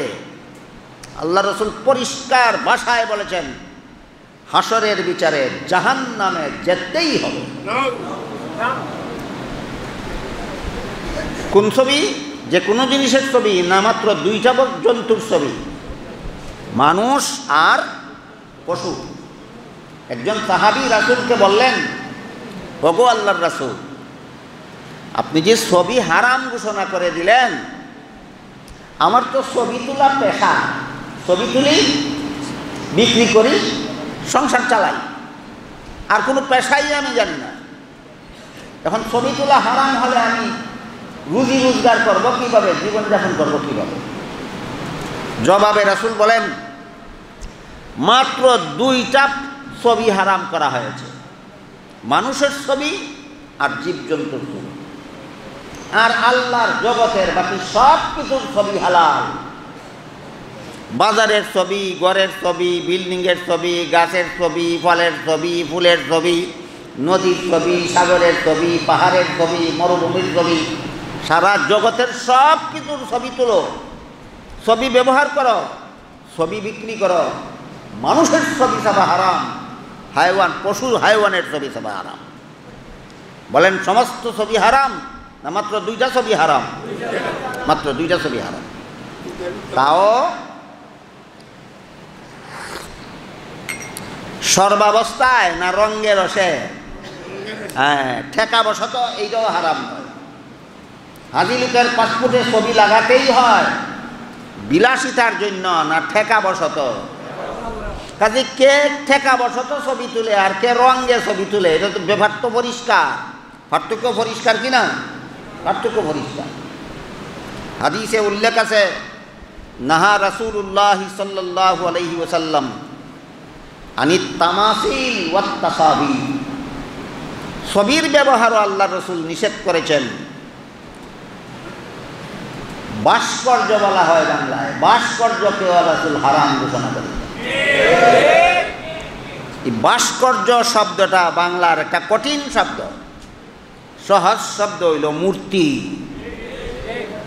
ভাস্কর্য একটা বাংলা ভাষায় একটা কঠিন শব্দ, বাংলার এর সহজ প্রতিশব্দ কি? মূর্তি। কালি দিয়া আকৃতি অঙ্কন করাকে ছবি বলা হয়, আর বস্তু দিয়া আকৃতি বানানোকে মূর্তি বলা হয়। কালি দিয়া, কলমের কালি দিয়া, তুলির কালি দিয়া মূর্তি বানায় না ছবি আঁকে? মাটি, পাথর, কাঠ, সোনা, রূপা, পিতল দিয়া ছবি আঁকে না মূর্তি বানায়? দুটোটাকেই রাসূল হাদিসে হারাম ঘোষণা করেছেন। ছবি হারাম, মূর্তি হারাম। ছবি হারাম, মূর্তি হারাম, বানানোই হারাম। আর পূজা করা শুধু হারাম না শিরিক? ছবির পূজা করলে সেটাও শিরিক, মূর্তির পূজা করলে সেটাও শিরিক। এই শিরিকবাদ যাদের অন্তরে বদ্ধমূল হয়ে বসে আছে, এরা 1000 বার কলেমা পড়লেও প্রমাণ হবে তুমি 1000 বার মুনাফিক। মূর্তির প্রতি যাদের অন্তরে ভালোবাসা বদ্ধমূল হয়ে আছে, এরা 50 বার মক্কা গিয়া প্রমাণ করলো তুমি 50 দফার মুনাফিক।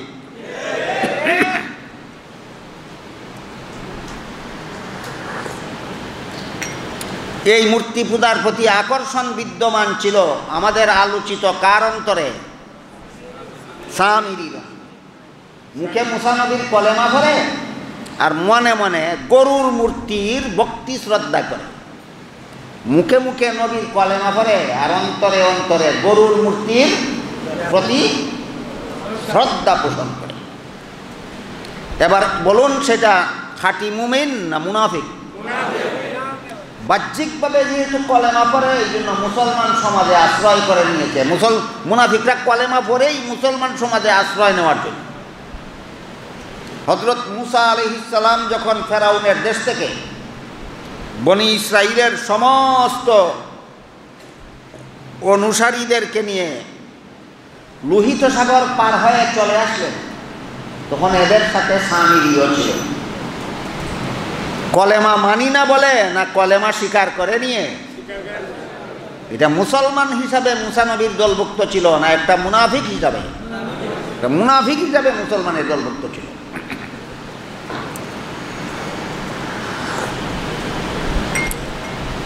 আরেক হাদিসে উল্লেখ আছে, যে যে আকৃতির ছবি আঁকবে, যে যে আকৃতির মূর্তি বানাইবে, সেই আকৃতির ফিরিস্তা তাকে আযাব দেওয়ার জন্য অপেক্ষা করে। বেশি দিন বাকি নয়, কিছুদিন পরেই তুমি যখন কবরে ঢুকবে, তোমার জন্য তোমার অঙ্কিত মূর্তির আকৃতিতে ফিরিস্তা অপেক্ষমান আছে তোমাকে ধরার জন্য। বিলাসিতা করে যে আকৃতির ছবি আঁকবে, অন্তরে ভালোবাসা থাকার কারণে যে আকৃতির মূর্তি ব্যবহার করবে, আযাবের ফিরিস্তার সেই আকৃতি হবে। বলুন, ছবি অঙ্কনকারী আর মূর্তি প্রস্তুতকারীদেরকে আযাব দেওয়ার ফেরেশতার আকৃতিটা কেমন হবে? তার অঙ্কিত ছবির মতো, তার বানানো মূর্তির মতো? গরুর মূর্তি যে বানাইবে, গরুর আকৃতি ধারণ করে ফেরেশতারা তাকে কবরে আযাব দেবে। পুরুষের মূর্তি যারা বানাবে, সেই পুরুষের আকৃতি ধারণ করে ফেরেশতা তাকে কবরে আযাব দেবে। নারীর মূর্তি যারা বানাবে, নারীর মূর্তি যারা দাঁড় করাবে, নারীর মূর্তিকে যারা ভালোবাসবে, অপেক্ষায় থাকো, গর্তে যেদিন থেকে ডুববে তুমি, সেই দিন নারী মূর্তির আকৃতির ফেরেশতা তোমাকে আযাব দিতে থাকবে। যতদিন পর্যন্ত মূর্তি দাঁড় করিয়েছিলে ততদিন নয়, শত শত হাজার হাজার বৎসর তোমার কবরে তোমার ব্যবহৃত মূর্তির আকৃতি ধারণ করে ফেরেশতা তোমাকে কবরে আযাব দেবে। এই কথাটা রাসূল মিথ্যা বলেছেন না সত্য?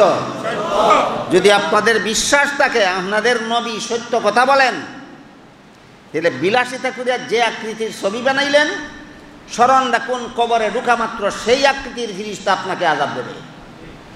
যদি আপনাদের অন্তরে বিশ্বাস থাকে যে আপনাদের নবী সত্য কথা বলেন, যার আকৃতিতে মূর্তি বানাইলেন তার আকৃতি ধারণ করে আযাবের ফেরেশতা কবর পর্যন্ত আপনাকে কবরে আযাব, কিয়ামত পর্যন্ত কবরে আযাব। দুনিয়ার জীবন কত দিনের আর কবরের জীবন কত দিনের? বর্তমান দুনিয়ার মানুষের জীবন 500 বৎসরের, না বেশির থেকে বেশি 100 বৎসরের। কবরেও 100 বছর থাকতে হবে। তাইলে মূর্তির প্রতি ভালোবাসা কতদিনের, আর মূর্তির আকৃতির ফেরেশতা আযাব দিবে কতদিন? একটু বিবেকটাকে ব্যবহার করা দরকার, বিবেকটাকে কাজে লাগানো দরকার। যে মূর্তিকে আমি শ্রদ্ধা করলাম কতদিন, আর মূর্তির আকৃতির ফেরেশতা আমাকে আযাব দিবে কবরে কতদিন?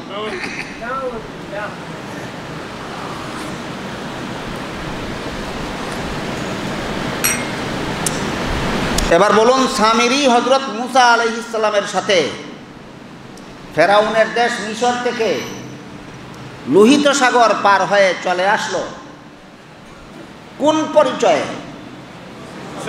মুসলমান পরিচয়। আসলে এই মুসলমান না মুনাফিক? নবীর ভালোবাসা, আল্লাহর ভালোবাসা তার অন্তরে বিদ্যমান না তার পূর্বপুরুষদের পূজনীয় গরু এবং গরুর মূর্তি তার অন্তরে, এর প্রতি ভালোবাসা বিদ্যমান। আল্লাহর ভালোবাসা তার অন্তরে বিদ্যমান নয়, নবীর ভালোবাসা তার অন্তরে বিদ্যমান নয়। আল্লাহ পাক রব্বুল আলামিন পবিত্র কোরআনের এক আয়াতে বলেন, ওয়া মিনান নাসি মান ইয়াত্তাখিযু মিন দুনিল্লাহি আনদাদান ইউহিব্বুনাহুম কাহুব্বিল্লাহ ওয়াল্লাযীনা আমানু আশাদ্দু হুব্বাল লিল্লাহ ওয়ালাউ ইয়ারাল্লাযীনা যালামু ইয ইয়ারাউনাল আযাবা আন্নাল কুওয়াতা লিল্লাহি জামিআন ওয়া আন্নাল্লাহা শাদীদুল আযাব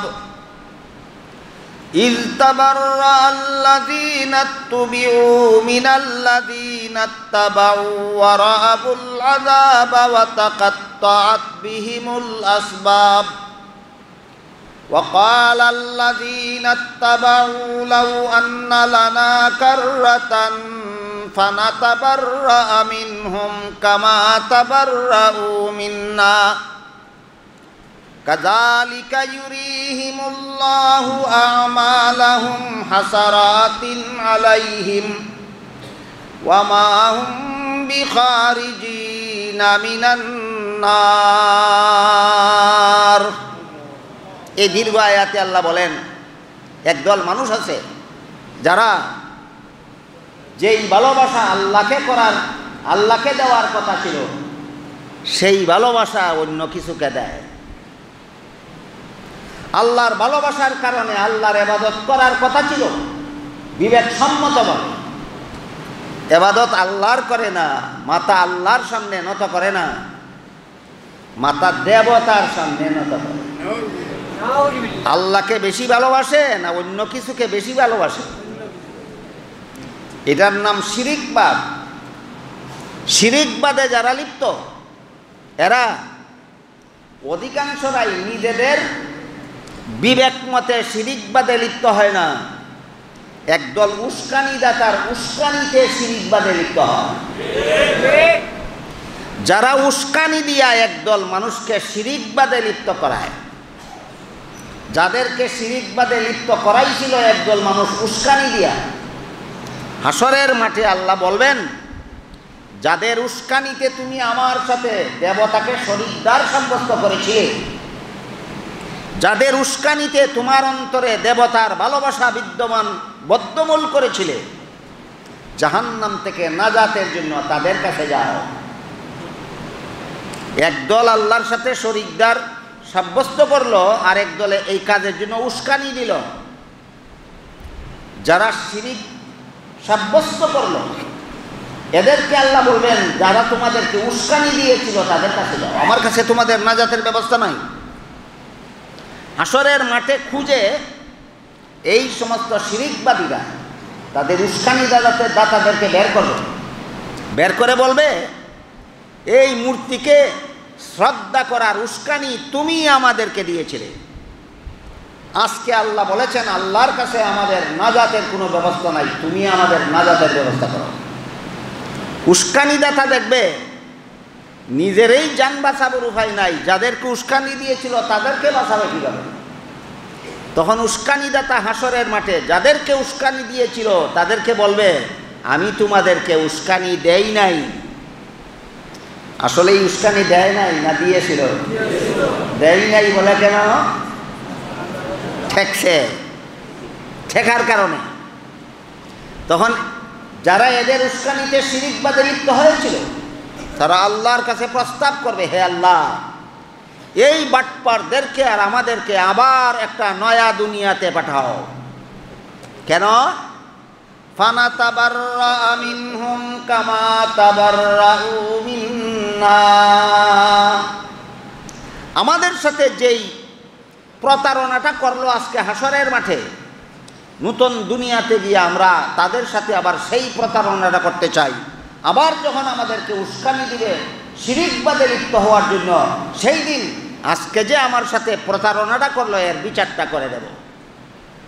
আল্লাহ পাক রব্বুল আলামিন এদের প্রস্তাবের জবাবে বলবেন, কাযালিকা ইউরিহিমুল্লাহু আমালাহুম হাসারাতিন আলাইহিম ওয়া মা হুম বিখারিজিনা মিনান নার। যাদের উস্কানিতে অন্য কিছুকে আমার শরীকদার সাব্যস্ত করেছিল, তারা আর তোমরা একসাথে চিরকালের জন্য জাহান্নামে প্রবেশ করো। তোমাদের জাহান্নামে প্রবেশ করার দরজা আছে, জাহান্নাম থেকে বের হওয়ার দরজা নাই। আমি আল্লাহ যেমন চিরকাল থাকবো, পূজারী আর পূজনীয় আর পূজার পথে উস্কানিদাতারাও চিরকাল জাহান্নামে থাকবে। খুব মামুলি ব্যাপার, অত্যন্ত কঠিন ব্যাপার। হেলায় খেলায় বরণ করে নেওয়া দরকার না, অত্যন্ত সতর্ক থাকা দরকার, অত্যন্ত সতর্ক থাকা দরকার। এই সামিরি মুসা আলাইহিস সালাম তুর পাহাড়ে গেলেন, 40 দিন থাকবেন, রোজা রাখবেন, আল্লাহর সাথে দেখা করবেন, আল্লাহর কাছ থেকে তাওরাত কিতাব গ্রহণ করবেন। মরুভূমিতে রেখে গেলেন বনি ইসরাইলকে, দেখাশোনার জন্য রেখে গেলেন হারুন আলাইহিস সালাম। সামিরিও সেখানে। সামিরি চিন্তা করলো, এই সুযোগে মুসলমান সমাজে মূর্তি পূজা চালু করে দেওয়া দরকার।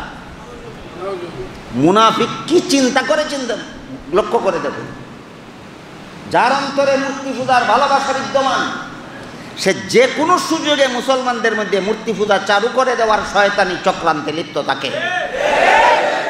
সামিরি চিন্তা করলো, এই সুযোগে মুসা আলাইহিস সালাম তুর পাহাড় থেকে ফিরে আসার আগে আগে এই বনি ইসরাইলের মুসলমানদের মধ্যে মূর্তি পূজা চালু করে দেওয়া দরকার।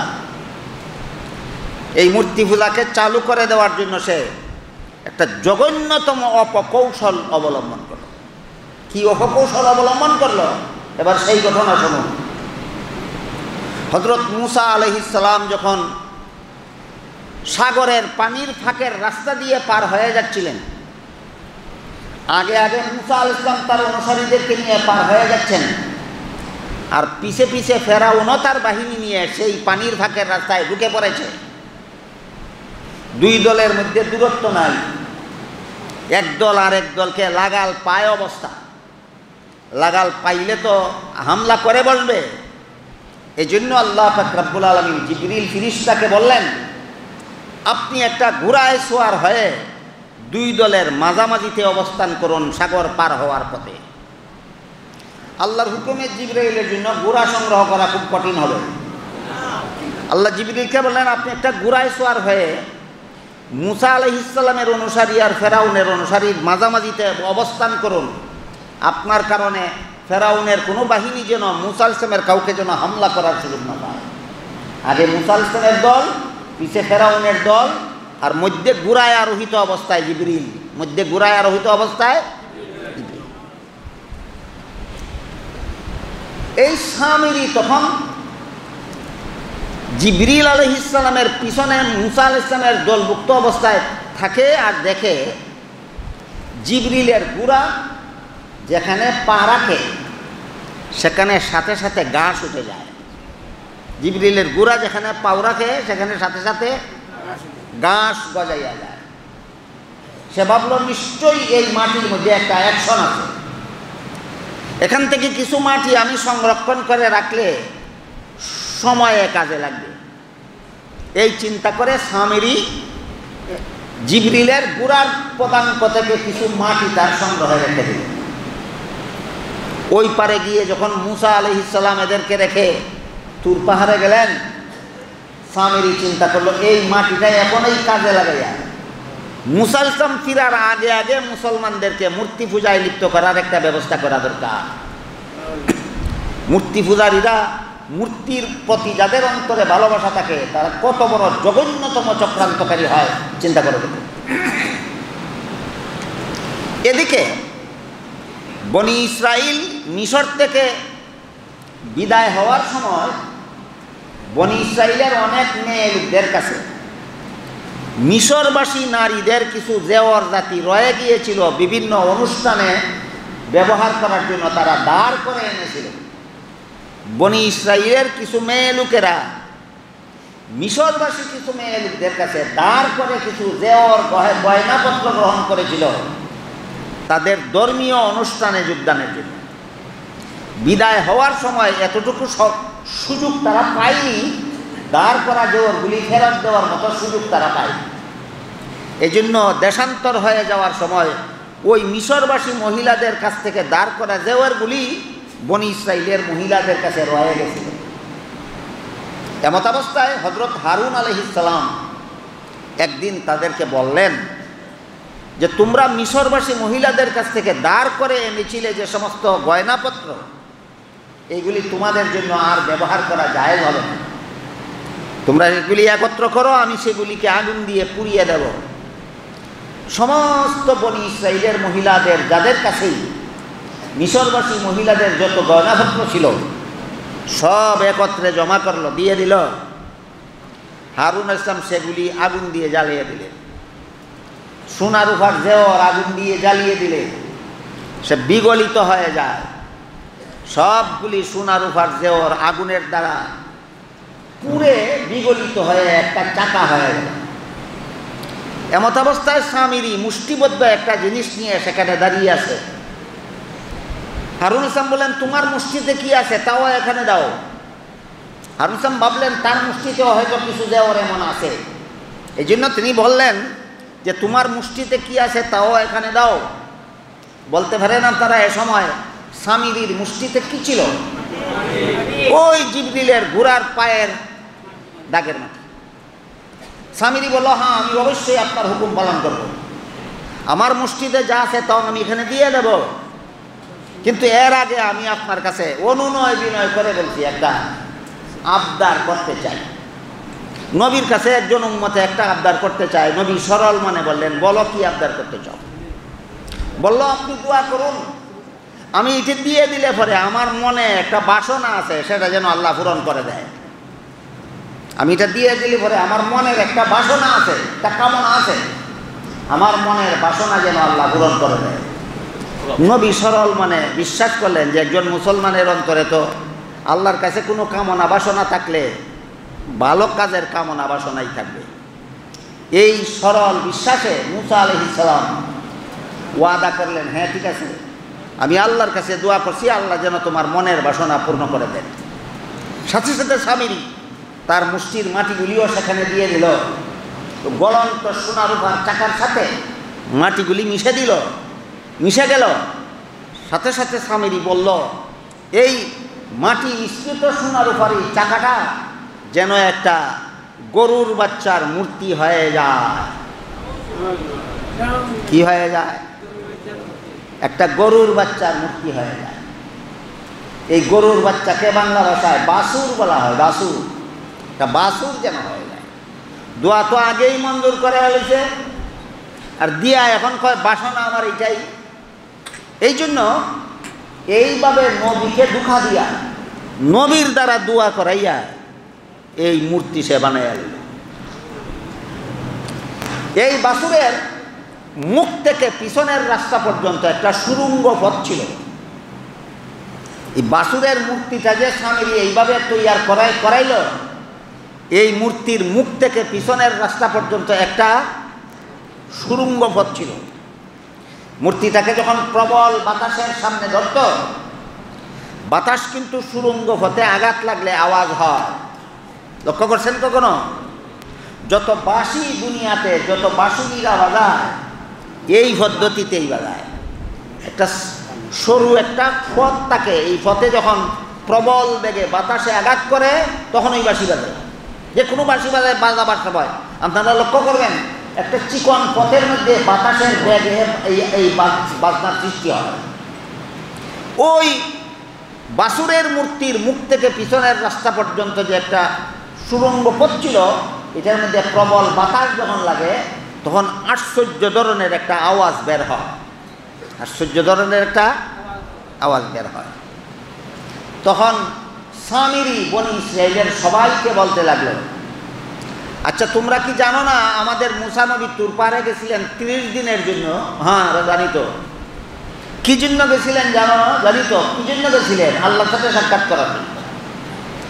30 দিনের মধ্যে তিনি আল্লাহর সাথে সাক্ষাৎ করে ফিরে আসবেন কথা। 30 দিন পার হয়ে গেল কবে, এখনো তিনি ফিরে আসছেন না কেন সেটা তো তোমরা কেউ জানো না। তারা বলে, হ্যাঁ সেটা আমরা জানি না। কয় আসল ঘটনা হলো মুসা নবী তুর পাহাড়ে গেছেন আল্লাহর সাথে সাক্ষাতের জন্য, আর আল্লাহ চলে এসেছেন এখানে। এইটার ভিতরে আল্লাহ আছেন। আল্লাহ না থাকলে আওয়াজ হয় কিভাবে? এই যে মূর্তির ভিতরে সৃষ্টিকর্তা আছেন, এই ধর্ম বিশ্বাসকেই অবতারবাদ বলা হয়। মূর্তির ভিতরে আল্লাহ অবতরণ করেন। যার ভিতরে আল্লাহ অবতরণ করেন তাকে সৃষ্টিকর্তার অবতার বলে। মূর্তি পূজারীরা কি বলে? অবতার। এটার ভিতরে আল্লাহ অবতরণ করেছেন। মুসা নবী আল্লাহকে খোঁজ করতে গেছেন তুর পাহাড়ে, আল্লাহ তো সেখানে নেই, আল্লাহ তো এসে গেছেন এখানে। এখানে এসে আল্লাহ তো এই বাছুরের মূর্তির ভিতরে ঢুকে পড়েছেন। আল্লাহ যদি মূর্তির ভিতরে ঢুকতেন না, এই মূর্তির থেকে আওয়াজ বের হতো না। এই স্থূল যুক্তি সাধারণ মুসলমানদের অনেকেরই মনোভূত হলো। তখন সামিরী তাদেরকে বলতে লাগলো, সত্যই যদি তোমরা আল্লাহর ইবাদত করতে চাও, আল্লাহ যেখানে আছেন সেখানে সেজদা দাও। আগে বুঝাইলো আল্লাহ কোথায় আছেন, তুর পাহাড়ে আছেন না বাছুরের ভিতরে আছেন। আগে বুঝাইলো আল্লাহ তুর পাহাড়ে নাই, আল্লাহ এসে গেছেন এখানে এবং বাছুরের ভিতরে ঢুকে পড়েছেন। কাজেই বাছুরের ভিতরে আল্লাহ আছেন। এখন যদি আল্লাহকে সেজদা দিতে চাও, এই বাছুরকেই সেজদা দাও, সেই আল্লাহকে সেজদা দাও।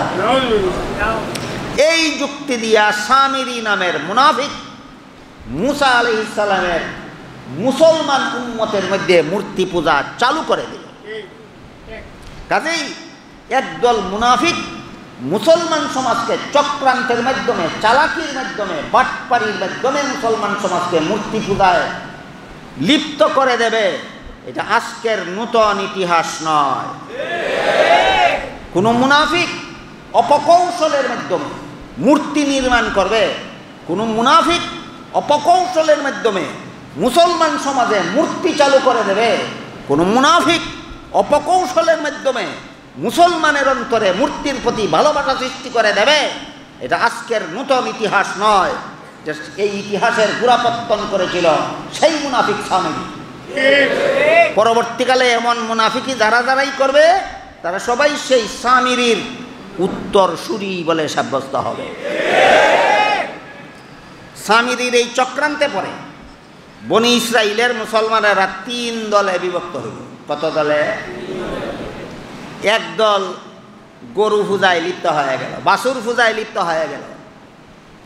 আরেক দলে বাধা প্রদান করল, আরেক দল বুবা শয়তান। কত দল হইল? এক দল বাছুর পূজা শুরু করে দিল সামিরীর কথায়, আরেক দল বাধা দিতে লাগলো, আরেক দল বুবা শয়তান। কত দল হইল? বুবা শয়তান কারা? হাদিসে উল্লেখ আছে, আস-সাকিতু আনিল হাক্কি শায়তানুন আখরাস। যথা সময়ে যারা সত্য কথাটা বলে না, চুপ থাকে, এরা বুবা শয়তান। সময় মতো যারা সত্য কথাটা বলে না, এরা বুবা শয়তান। এক দলে পূজা শুরু করলো, এক দলে বাধা দিল, আরেক দল পূজাও করে না, বাধাও দেয় না। বলতে পারেন তৃতীয় দলটার নাম কি? বুঝে থাকতে বলুন, বাংলাদেশেও বুবা শয়তান আছে। এইটা বোঝা দরকার। এই 16 কোটি মুসলমানের বাংলাদেশে বুবা শয়তানের অভাব নাই।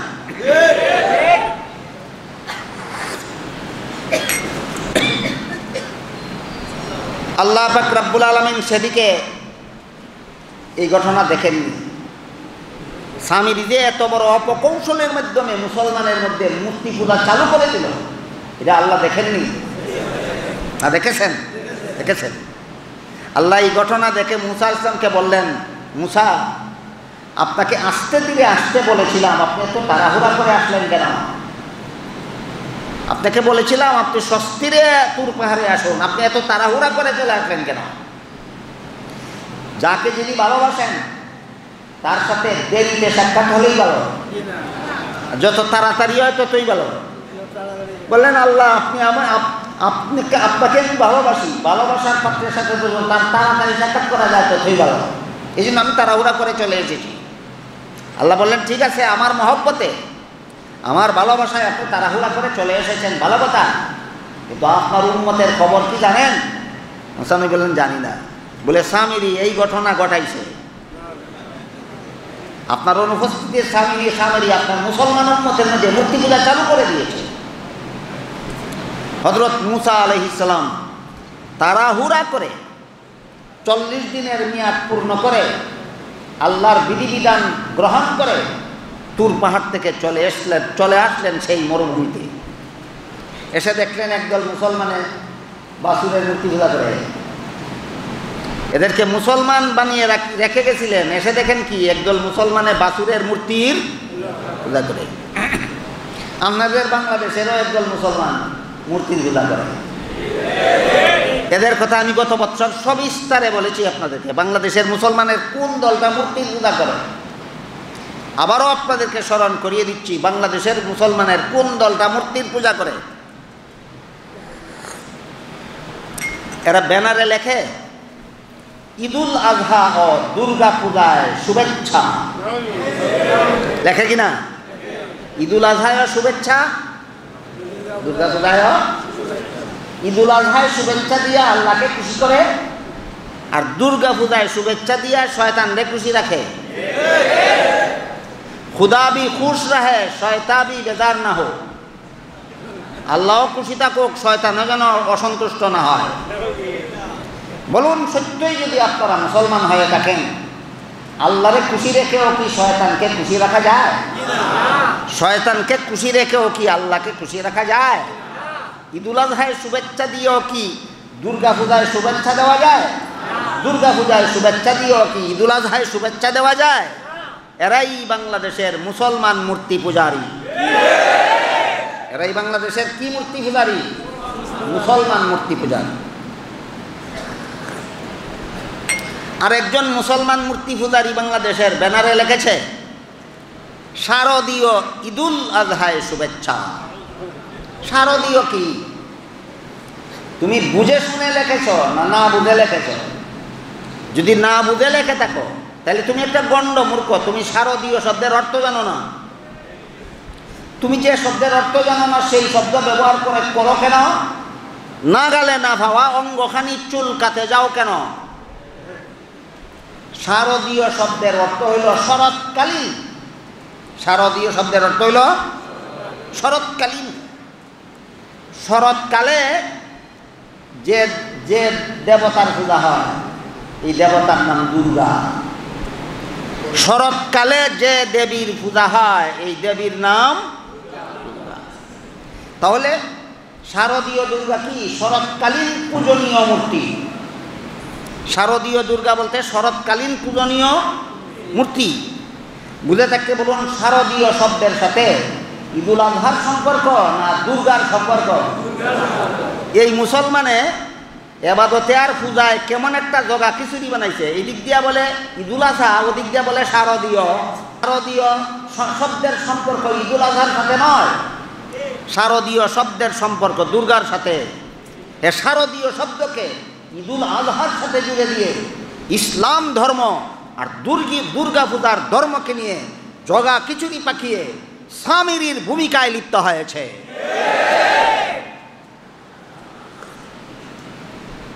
মুসা আলাইহিস সালাম ফিরে আসলেন, দেখলেন উম্মত 3 দল। উম্মত কত দল? হারুন আলাইহিস সালামকে রেখে গেছিলেন কিনা দেখাশোনার জন্য অত্যন্ত রাগান্বিত হয়ে জিজ্ঞেস করলেন, কি করলেন আপনি দেখাশোনা এদের? আপনি এদের মধ্যে থাকা অবস্থায় একদল বনি ইসরাইল মূর্তি পূজায় লিপ্ত হলো কি করে? হারুন আলাইহিস সালাম জবাব দিলেন, আমি যদি মূর্তি পূজায় লিপ্তদের বিরুদ্ধে লড়াই করতাম তাহলে বনি ইসরাইলে মারামারি কাটাকাটি হইতো। তুমি আমাকে বলতে যে আমার অবর্তমানে আমার উম্মতের মধ্যে লড়াই বাজালে কেন? এই দোষারোপ থেকে বাঁচার জন্য আমি তোমার অপেক্ষায় বসেছিলাম। মুসা আলাইহিস সালাম হারুন আলাইহিস সালামের কাছে কৈফিয়ত চাইলেন। হারুন ইসলাম কোনো কৈফিয়ত দিতে পারলেন না, গ্রহণযোগ্য কৈফিয়ত দিলেন।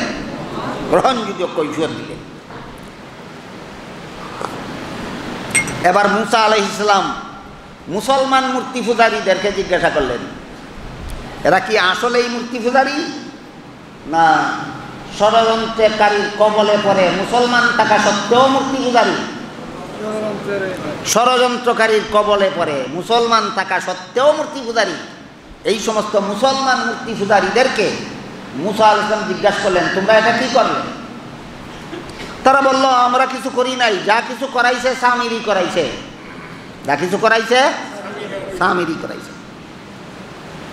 দুনিয়াতে যেমন ভাবে নিজের দোষ উস্কানিদাতার গায়ে চাপাতে চায়, হাসরের মাঠেও এই মুশরিকরা পূজারীরা নিজেদের দোষ নেতাদের গায়ে চাপাতে চাইবে। এই মর্মে আল্লাহ পাক রব্বুল আলামিন কোরআনে বলেন,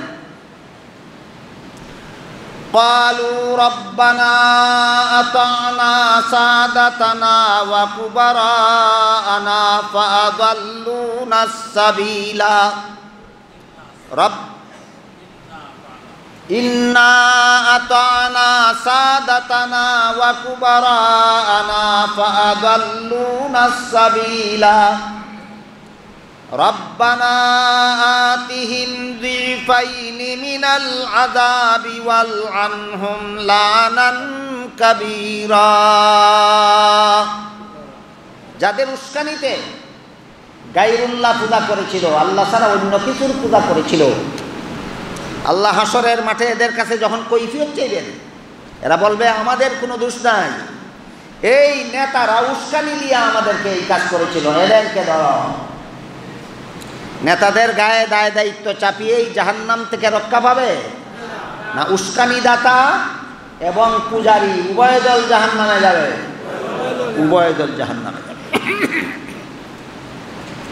এই বনি ইসরাইলের মুসলমান মূর্তি পূজারীরাও হযরত মুসা আলাইহিস সালামকে বলল, এই সামিরি উস্কানি দিয়ে আমাদেরকে মূর্তি পূজায় লিপ্ত করেছে, সামিরিকে ধর। মুসা আলাইহিস সালাম সামিরিকেও ধরলেন, এদেরকেও ধরলেন। সামিরিকে বললেন, তোমার জন্য 2টা শাস্তি, একটা দুনিয়াতে আর একটা আখিরাতে। দুনিয়ার শাস্তি হলো তোমাকে আজ থেকে মরণ পর্যন্ত কোনো মানুষ যদি স্পর্শ করে ভীষণ জ্বর আসবে তোমার গায়ে, অসহনীয় কষ্ট হবে তোমার সেই জ্বরে। এই জ্বর থেকে যদি বাঁচতে চাও, কোনো মানুষকে আশেপাশে দেখা মাত্রই বলে দেবে লা Mrs, not touching, not touching, সাবধান আমারে সইস না, সাবধান আমারে সইস না, আমারে সইলেই আমার বিপদ। এই আযাব না দিল সামিরির উপর, আখিরাতে না দুনিয়াতে? মুসা বলে দিলেন আজকের থেকে তোমার মরণ পর্যন্ত কোনো মানুষ যদি তোমাকে শুইয়ে ফেলে, ভীষণ জ্বরে আক্রান্ত হয়, তুমি দারুণভাবে কষ্ট পাবে। কাজেই এই ভীষণ জ্বরের কষ্ট থেকে বাঁচার জন্য কোনো মানুষ দ্বারের কাছে দেখলেই বলে দেবে আগে থেকে সাবধান আমাকে শুইবা না, সাবধান আমাকে শুইবে না, শুইলে আমি বিপদে পড়ব। এটা দুনিয়ার শাস্তি। আখিরাতের শাস্তি জাহান্নাম। আখিরাতের শাস্তি জাহান্নাম। গেল সামিরির বিচার, উস্কানিদাতার বিচার। উস্কানিদাতার উস্কানিতে যারা পূজায় লিপ্ত হয়েছিল, এই বনি ইসরাইল এই বাছুর পূজা, গরু পূজার ব্যাপারে 3 দলে বিভক্ত হয়েছিল, মনে আছে? একদল পূজায় লিপ্ত হলো, এক দলে বাধা দিল, আর এক দলে তামাশা দেখলো। এক দলে পূজা করলো, এক দলে বাধা দিল, এক দলে তামাশা দেখলো। এমন 3 দল বর্তমান বাংলাদেশেও আছে। এমন 3 দল বর্তমান বাংলাদেশেও। এক দলে উস্কানি দিচ্ছে মূর্তি পূজা, এক দল বাধা দিচ্ছে, আরেক দল তামসা দেখছে। আছে কিনা 3 দল? ওই 3 দলের যেই দশা, এই 3 দলেরও হবে সেই দশা। যারা বাধা দিয়েছিল, আল্লাহ পাক রব্বুল আলামিন মুসা আলাইহিস সালামকে বলে দিলেন এদের কোনো শাস্তি নাই। যারা বাধা দিয়েছিল আল্লাহ বলে দিলেন এদের কোনো দুনিয়াতেও নাই, আখিরাতেও। আর যারা সরাসরি পূজায় লিপ্ত হয়ে গেছিল, এদের নিকটাত্মীয়রা যারা তামাশা দেখেছিল, বাবা মূর্তি পূজা করেছিল, ছেলে নীরব দর্শকের ভূমিকা পালন করেছিল, ছেলে মূর্তি পূজা করেছিল, বাবা নীরব দর্শকের ভূমিকা পালন করেছিল, এই 2 দল বাকি রইল। এই 2 দল সম্পর্কে আল্লাহ বলে দিলেন যারা নীরব দর্শকের ভূমিকা পালন করেছিল, এরা যারা পূজায় লিপ্ত হয়েছিল, এদের মধ্যে নিকটাত্মীয়দেরকে নিজের হাতে নিজেরা হত্যা করবে। নিজের হাতে নিজেরা হত্যা করবে। এটা দুনিয়ার শাস্তি। সামিরির দুনিয়ার শাস্তি নট টাচিং। আর এদের দুনিয়ার শাস্তি, বাবা যদি পূজা করে থাকে আর ছেলে যদি নীরব দর্শকের ভূমিকা পালন করে থাকে, ছেলে বাবাকে হত্যা করবে। ছেলে যদি পূজা করে থাকে, বাবা যদি নীরব দর্শকের ভূমিকা পালন করে থাকে, তাহলে বাবা ছেলেকে হত্যা করবে। এই বিধান হযরত মুসা আলাইহিস সালামকে আল্লাহ বলে দিলেন। সকালবেলা থেকে এই হত্যাকাণ্ড শুরু হইল। যদি এই আল্লাহর এই হুকুম পালন করো, তাহলে পরকালের জাহান্নাম থেকে তোমরা বাঁচতে পারবে। যারা পূজা করেছিল তাদেরকেও রেহাই দেওয়া হবে, যারা তামাশা দেখেছিল তাদেরকেও রেহাই দেওয়া হবে। আরম্ভ হইল ছেলে বাবাকে হত্যা করার কাণ্ড, বাবা ছেলেকে হত্যা করার কাণ্ড শুরু হইল। মামা বাগিনাকে হত্যা করতেছে, বাগিনা মামাকে হত্যা করতেছে। ধরে ধরে আসামিদেরকে আনা হয়, বাবার হাতে সঁপে দেওয়া হয়, এক্ষুনি হত্যা করো। হত্যা করলো। বাবাকে ধরে ধরে আনা হয়, ছেলের হাতে সুবর্দ করা হয়, এক্ষুনি হত্যা করো। হত্যা করতে লাগলো। চাচাকে ধরে আনা হয়, বাতিজার সামনে সুবর্দ করা হয়, এক্ষুনি হত্যা করো। হত্যা করতে লাগলো। বাতিজাকে ধরে আনা হয়, চাচার হাতে সুবর্দ করা হয়, এক্ষুনি হত্যা করো। হত্যা করতে লাগলো। নবী দুনিয়াতে থাকার কারণে আল্লাহ পাক রব্বুল আলামিন দুনিয়াতে নগদ বিচার দিয়া দিলেন, যেন পরকালে রেহাই পেতে পারে। বর্তমান দুনিয়াতে নবী নাই, যত পাপ করো নগদ বিচার নাই, সব বিচার জাহান্নামে হবে। বর্তমান দুনিয়াতে নবী নাই, নগদ বিচার নাই, সব বিচার জাহান্নামের জন্য রিজার্ভ থাকবে, রিজার্ভ। সকাল থেকে হত্যা করতে করতে করতে করতে করতে কে কাকে হত্যা করে, নিজের নিকটাত্মীয় যে মূর্তি পূজায় লিপ্ত হয়েছিল আর নিজে নীরব দর্শকের ভূমিকা পালন করেছিল, এইভাবে হত্যাযজ্ঞ চলতে চলতে চলতে চলতে কিসের জন্য হত্যা? পরকালের জাহান্নাম থেকে রক্ষা পাওয়ার জন্য হত্যা। বুঝে থাকলে বলুন, ছেলে কেন বাবাকে হত্যা করছে? পরকালে জাহান্নাম থেকে রক্ষা পাওয়ার জন্য। বাবা কেন ছেলের হাতে হত্যা হতে যাচ্ছে? পরকালের জাহান্নাম থেকে রক্ষা পাওয়ার জন্য। আমাদের চেয়ে অনেক ভালো। আমরা এখনো পরকালের জাহান্নাম থেকে রক্ষা পাওয়ার জন্য কিছুই করছি না, আমাদের চেয়ে অনেক ভালো। হত্যা করতে করতে বিকাল পর্যন্ত প্রায় কয়েক হাজার বনি ইসরাইলের হত্যাকাণ্ড, কয়েকশো না কয়েক হাজার। আপনাদের চোখের সামনে যদি একটা মাঠে নিজেরা হত্যাকাণ্ড চালিয়ে কয়েক হাজার লাশ পড়তে দেখেন, আপনাদের মনের অবস্থাটা কেমন হবে? হযরত মুসা আলাইহিস সালামের মনের সেই অবস্থায় আল্লাহর কাছে কাকুতি মিনতি করে মুসা আলাইহিস সালাম দোয়া করতে লাগলেন, আল্লাহ এইভাবে যদি হত্যা করাও আমার জাতিকে, আমার জাতি তো ধ্বংস হয়ে যাবে, বনি ইসরায়েল তো কোনো অস্তিত্ব দুনিয়াতে থাকবে না। আল্লাহ দয়া করো, আল্লাহ দয়া করো, আল্লাহ মাফ করো। হযরত মুসা আলাইহিস সালামের দোয়া আল্লাহ কবুল করলেন। বাকিরা যারা বাকি ছিল হত্যাযজ্ঞের, যারা নীরব দর্শকদের যারা বাকি ছিল হত্যা করার, এদেরকেও আল্লাহ ক্ষমা করলাম বলে ঘোষণা করলেন। যারা নিহত হওয়ার বাকি ছিল তাদেরকেও আল্লাহ মাফ করে দিলাম বলে ঘোষণা করলেন। দুনিয়ার শাস্তি গ্রহণ করার কারণে যারা দুনিয়ার শাস্তি গ্রহণ করবে না তাদের জন্য জাহান্নামের শাস্তি অবধারিত হয়ে থাকবে। মুসা আলাইহিস সালাম এবং বনি ইসরাইলের ঘটনার এই অংশে আমাদের জন্য শিখার মতো কিছু আছে। আল্লাহ আমাদেরকে কোরআনের তাফসীরের শিক্ষণীয় বিষয়গুলি গ্রহণ করার তৌফিক দান করুন। সবাই বলুন আমিন। সুবহান রাব্বিকা রাব্বিল ইজ্জাতি আম্মা ইয়াসিফুন ওয়া সালামুন আলাল মুরসালিন আলহামদুলিল্লাহি রাব্বিল আলামিন। আল্লাহুম্মা সাল্লি আলা সাইয়্যিদিনা ওয়া নাবিয়িনা মাওলানা মুহাম্মদ ওয়া আলা আলিহি ওয়া আসহাবিহি ওয়া বারিক ওয়া সাল্লিম কামা তুহিব্বু ওয়া তারদা আদাদা মা তুহিব্বু ওয়া তারদা। সাবকাল দুয়ার আগে আমার একটা বিশেষ অনুরোধ আপনাদের খেদমতে।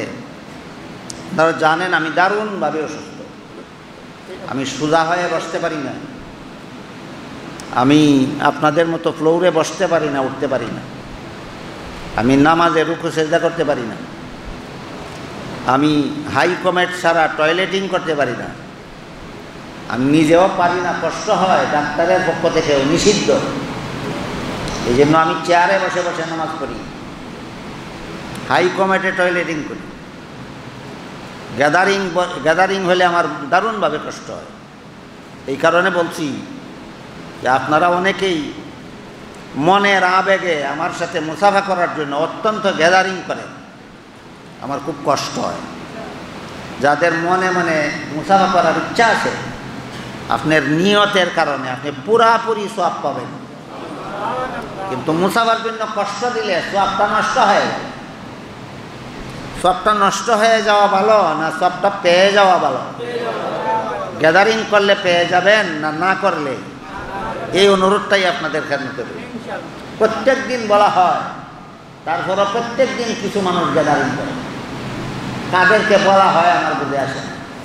এই জন্য বিশেষভাবে অনুরোধ করে বলছি, মেহরবানি করে মুসাফার জন্য গ্যাদারিং করবেন না। আমি দোয়া করবো আল্লাহ যেন আপনাদেরকে এমনিতেই বহু বহু মুসাফার সওয়াব দিয়া দেন।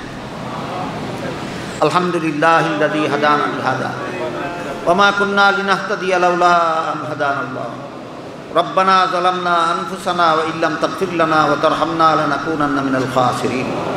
রব্বানা আতিনা ফিদ দুনিয়া হাসানাতাও ওয়া ফিল আখিরাতি হাসানাতাও ওয়া কিনা আযাবান নার। রব্বানা লা তুযিগ কুলুবানা বা'দা ইয হাদাইতানা ওয়া হাব লানা মিন লাদুনকা রাহমাহ ইন্নাকা আনতাল ওয়াহ্হাব। রব্বানা লা তাহমিল আলাইনা ইসরান কামা হামালতাহু আলাল লাযিনা মিন ক্বাবলিনা। রব্বানা ওয়া লা তুহাম্মিলনা মা লা তাকাতা লানা বিহি ওয়া'ফু আন্না ওয়াগফির লানা ওয়ারহামনা আনতা মাওলানা ফানসুরনা আলাল কওমিল কাফিরিন। ইয়া আল্লাহ, এই মুবারক তাফসীরুল কোরআন সম্মেলনকে কবুল আর মঞ্জুর করো। ইয়া আল্লাহ, এর উসিলায় আমাদের জিন্দেগানকে হেদায়েত করো, সমস্ত মুমিন মুসলমান মুর্দেগানকে নাজাত দান করো। ইয়া আল্লাহ, আমাদের রমজানের রোজার সাধনাকে কবুল আর মঞ্জুর করো। ইয়া আল্লাহ, যে নামাজ রোজা ইবাদত বন্দেগী করার তৌফিক দান করছো, ইয়া আল্লাহ, তাতে আমাদের কোনো ত্রুটি বিচ্যুতি হয়ে থাকলে দয়া করে মাফ করে দাও। ইয়া আল্লাহ, আমাদের নামাজগুলি কবুল করো। ইয়া আল্লাহ, আমাদের রোজাগুলি কবুল করো। ইয়া আল্লাহ, আমাদের তারাবির নামাজ কবুল করো। ইয়া আল্লাহ, আমাদের ইবাদত বন্দেগী কবুল করো। এর উসিলায় আমাদের জীবনের গুনাহ মাফ করে দাও। ইয়া আল্লাহ, এর উসিলায় আমাদেরকে ঈমানের সাথে মরণ নসিব করে দাও।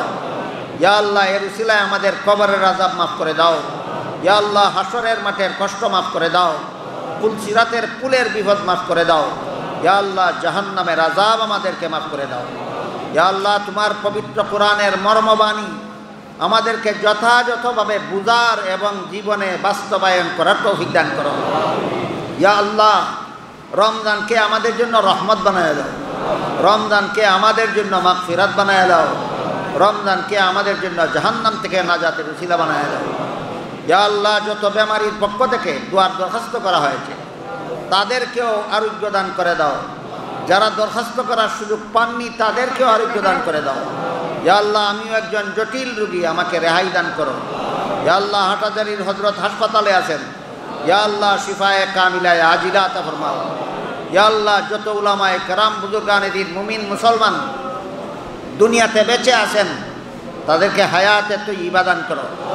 যে সমস্ত উলামায়ে কেরাম বুজুর্গানে দ্বীন মুমিন মুসলমান দুনিয়ার থেকে বিদায় হয়ে গেছেন তাদের কবরকে জান্নাতের বাগান বানায় দাও। ইয়া আল্লাহ আমার কাছে যারা যত রকমের দুয়ার দরখাস্ত করেছেন প্রত্যেকের নেক দোয়াকে কবুল মঞ্জুর করো। যারা যত আশা নিয়ে হাত উঠাইছি প্রত্যেকের নেক বাসনাকে কবুল আর মঞ্জুর করো। ইয়া আল্লাহ আমাদের পক্ষ থেকে লাখ লাখ কোটি কোটি দুরূদ আর সালাম রাসূল করিম সাল্লাল্লাহু আলাইহি ওয়াসাল্লামের রওজা শরীফে পৌঁছায়া দাও। রব্বানা তাকাব্বাল মিন্না ইন্নাকা আনতাস সামিউল আলিম ওয়া তুব আলাইনা ইন্নাকা আনতাত তাওয়াবুর রহিম ওয়া সুবহানা রাব্বিকা রাব্বিল ইজ্জাতি আম্মা ইয়াসিফুন ওয়া সালামুন আলাল মুরসালিন ওয়ালহামদুলিল্লাহি রাব্বিল আলামিন। আমিন বিরহমাতিকা ইয়া আরহামার রাহিমিন। সম্মানিত মুসলিম, আলহামদুলিল্লাহ আমরা দুইদিন ব্যাপী পবিত্র কাছ থেকে মহামূল্যবান তফসির শুনেছি। অসুস্থ অবস্থায় দুইদিন আমাদের মসজিদের সময় দেওয়ার জন্য আমি ও আমার মসজিদ কমিটি ও মসজিদের মুসলিম করার পক্ষ থেকে সরকারকে আন্তরিক মোবারকবাদ জানাই। আগামী ইনশাআল্লাহ কমপক্ষে 7 দিন সময় দেওয়ার জন্য এবং দেওয়ার জন্য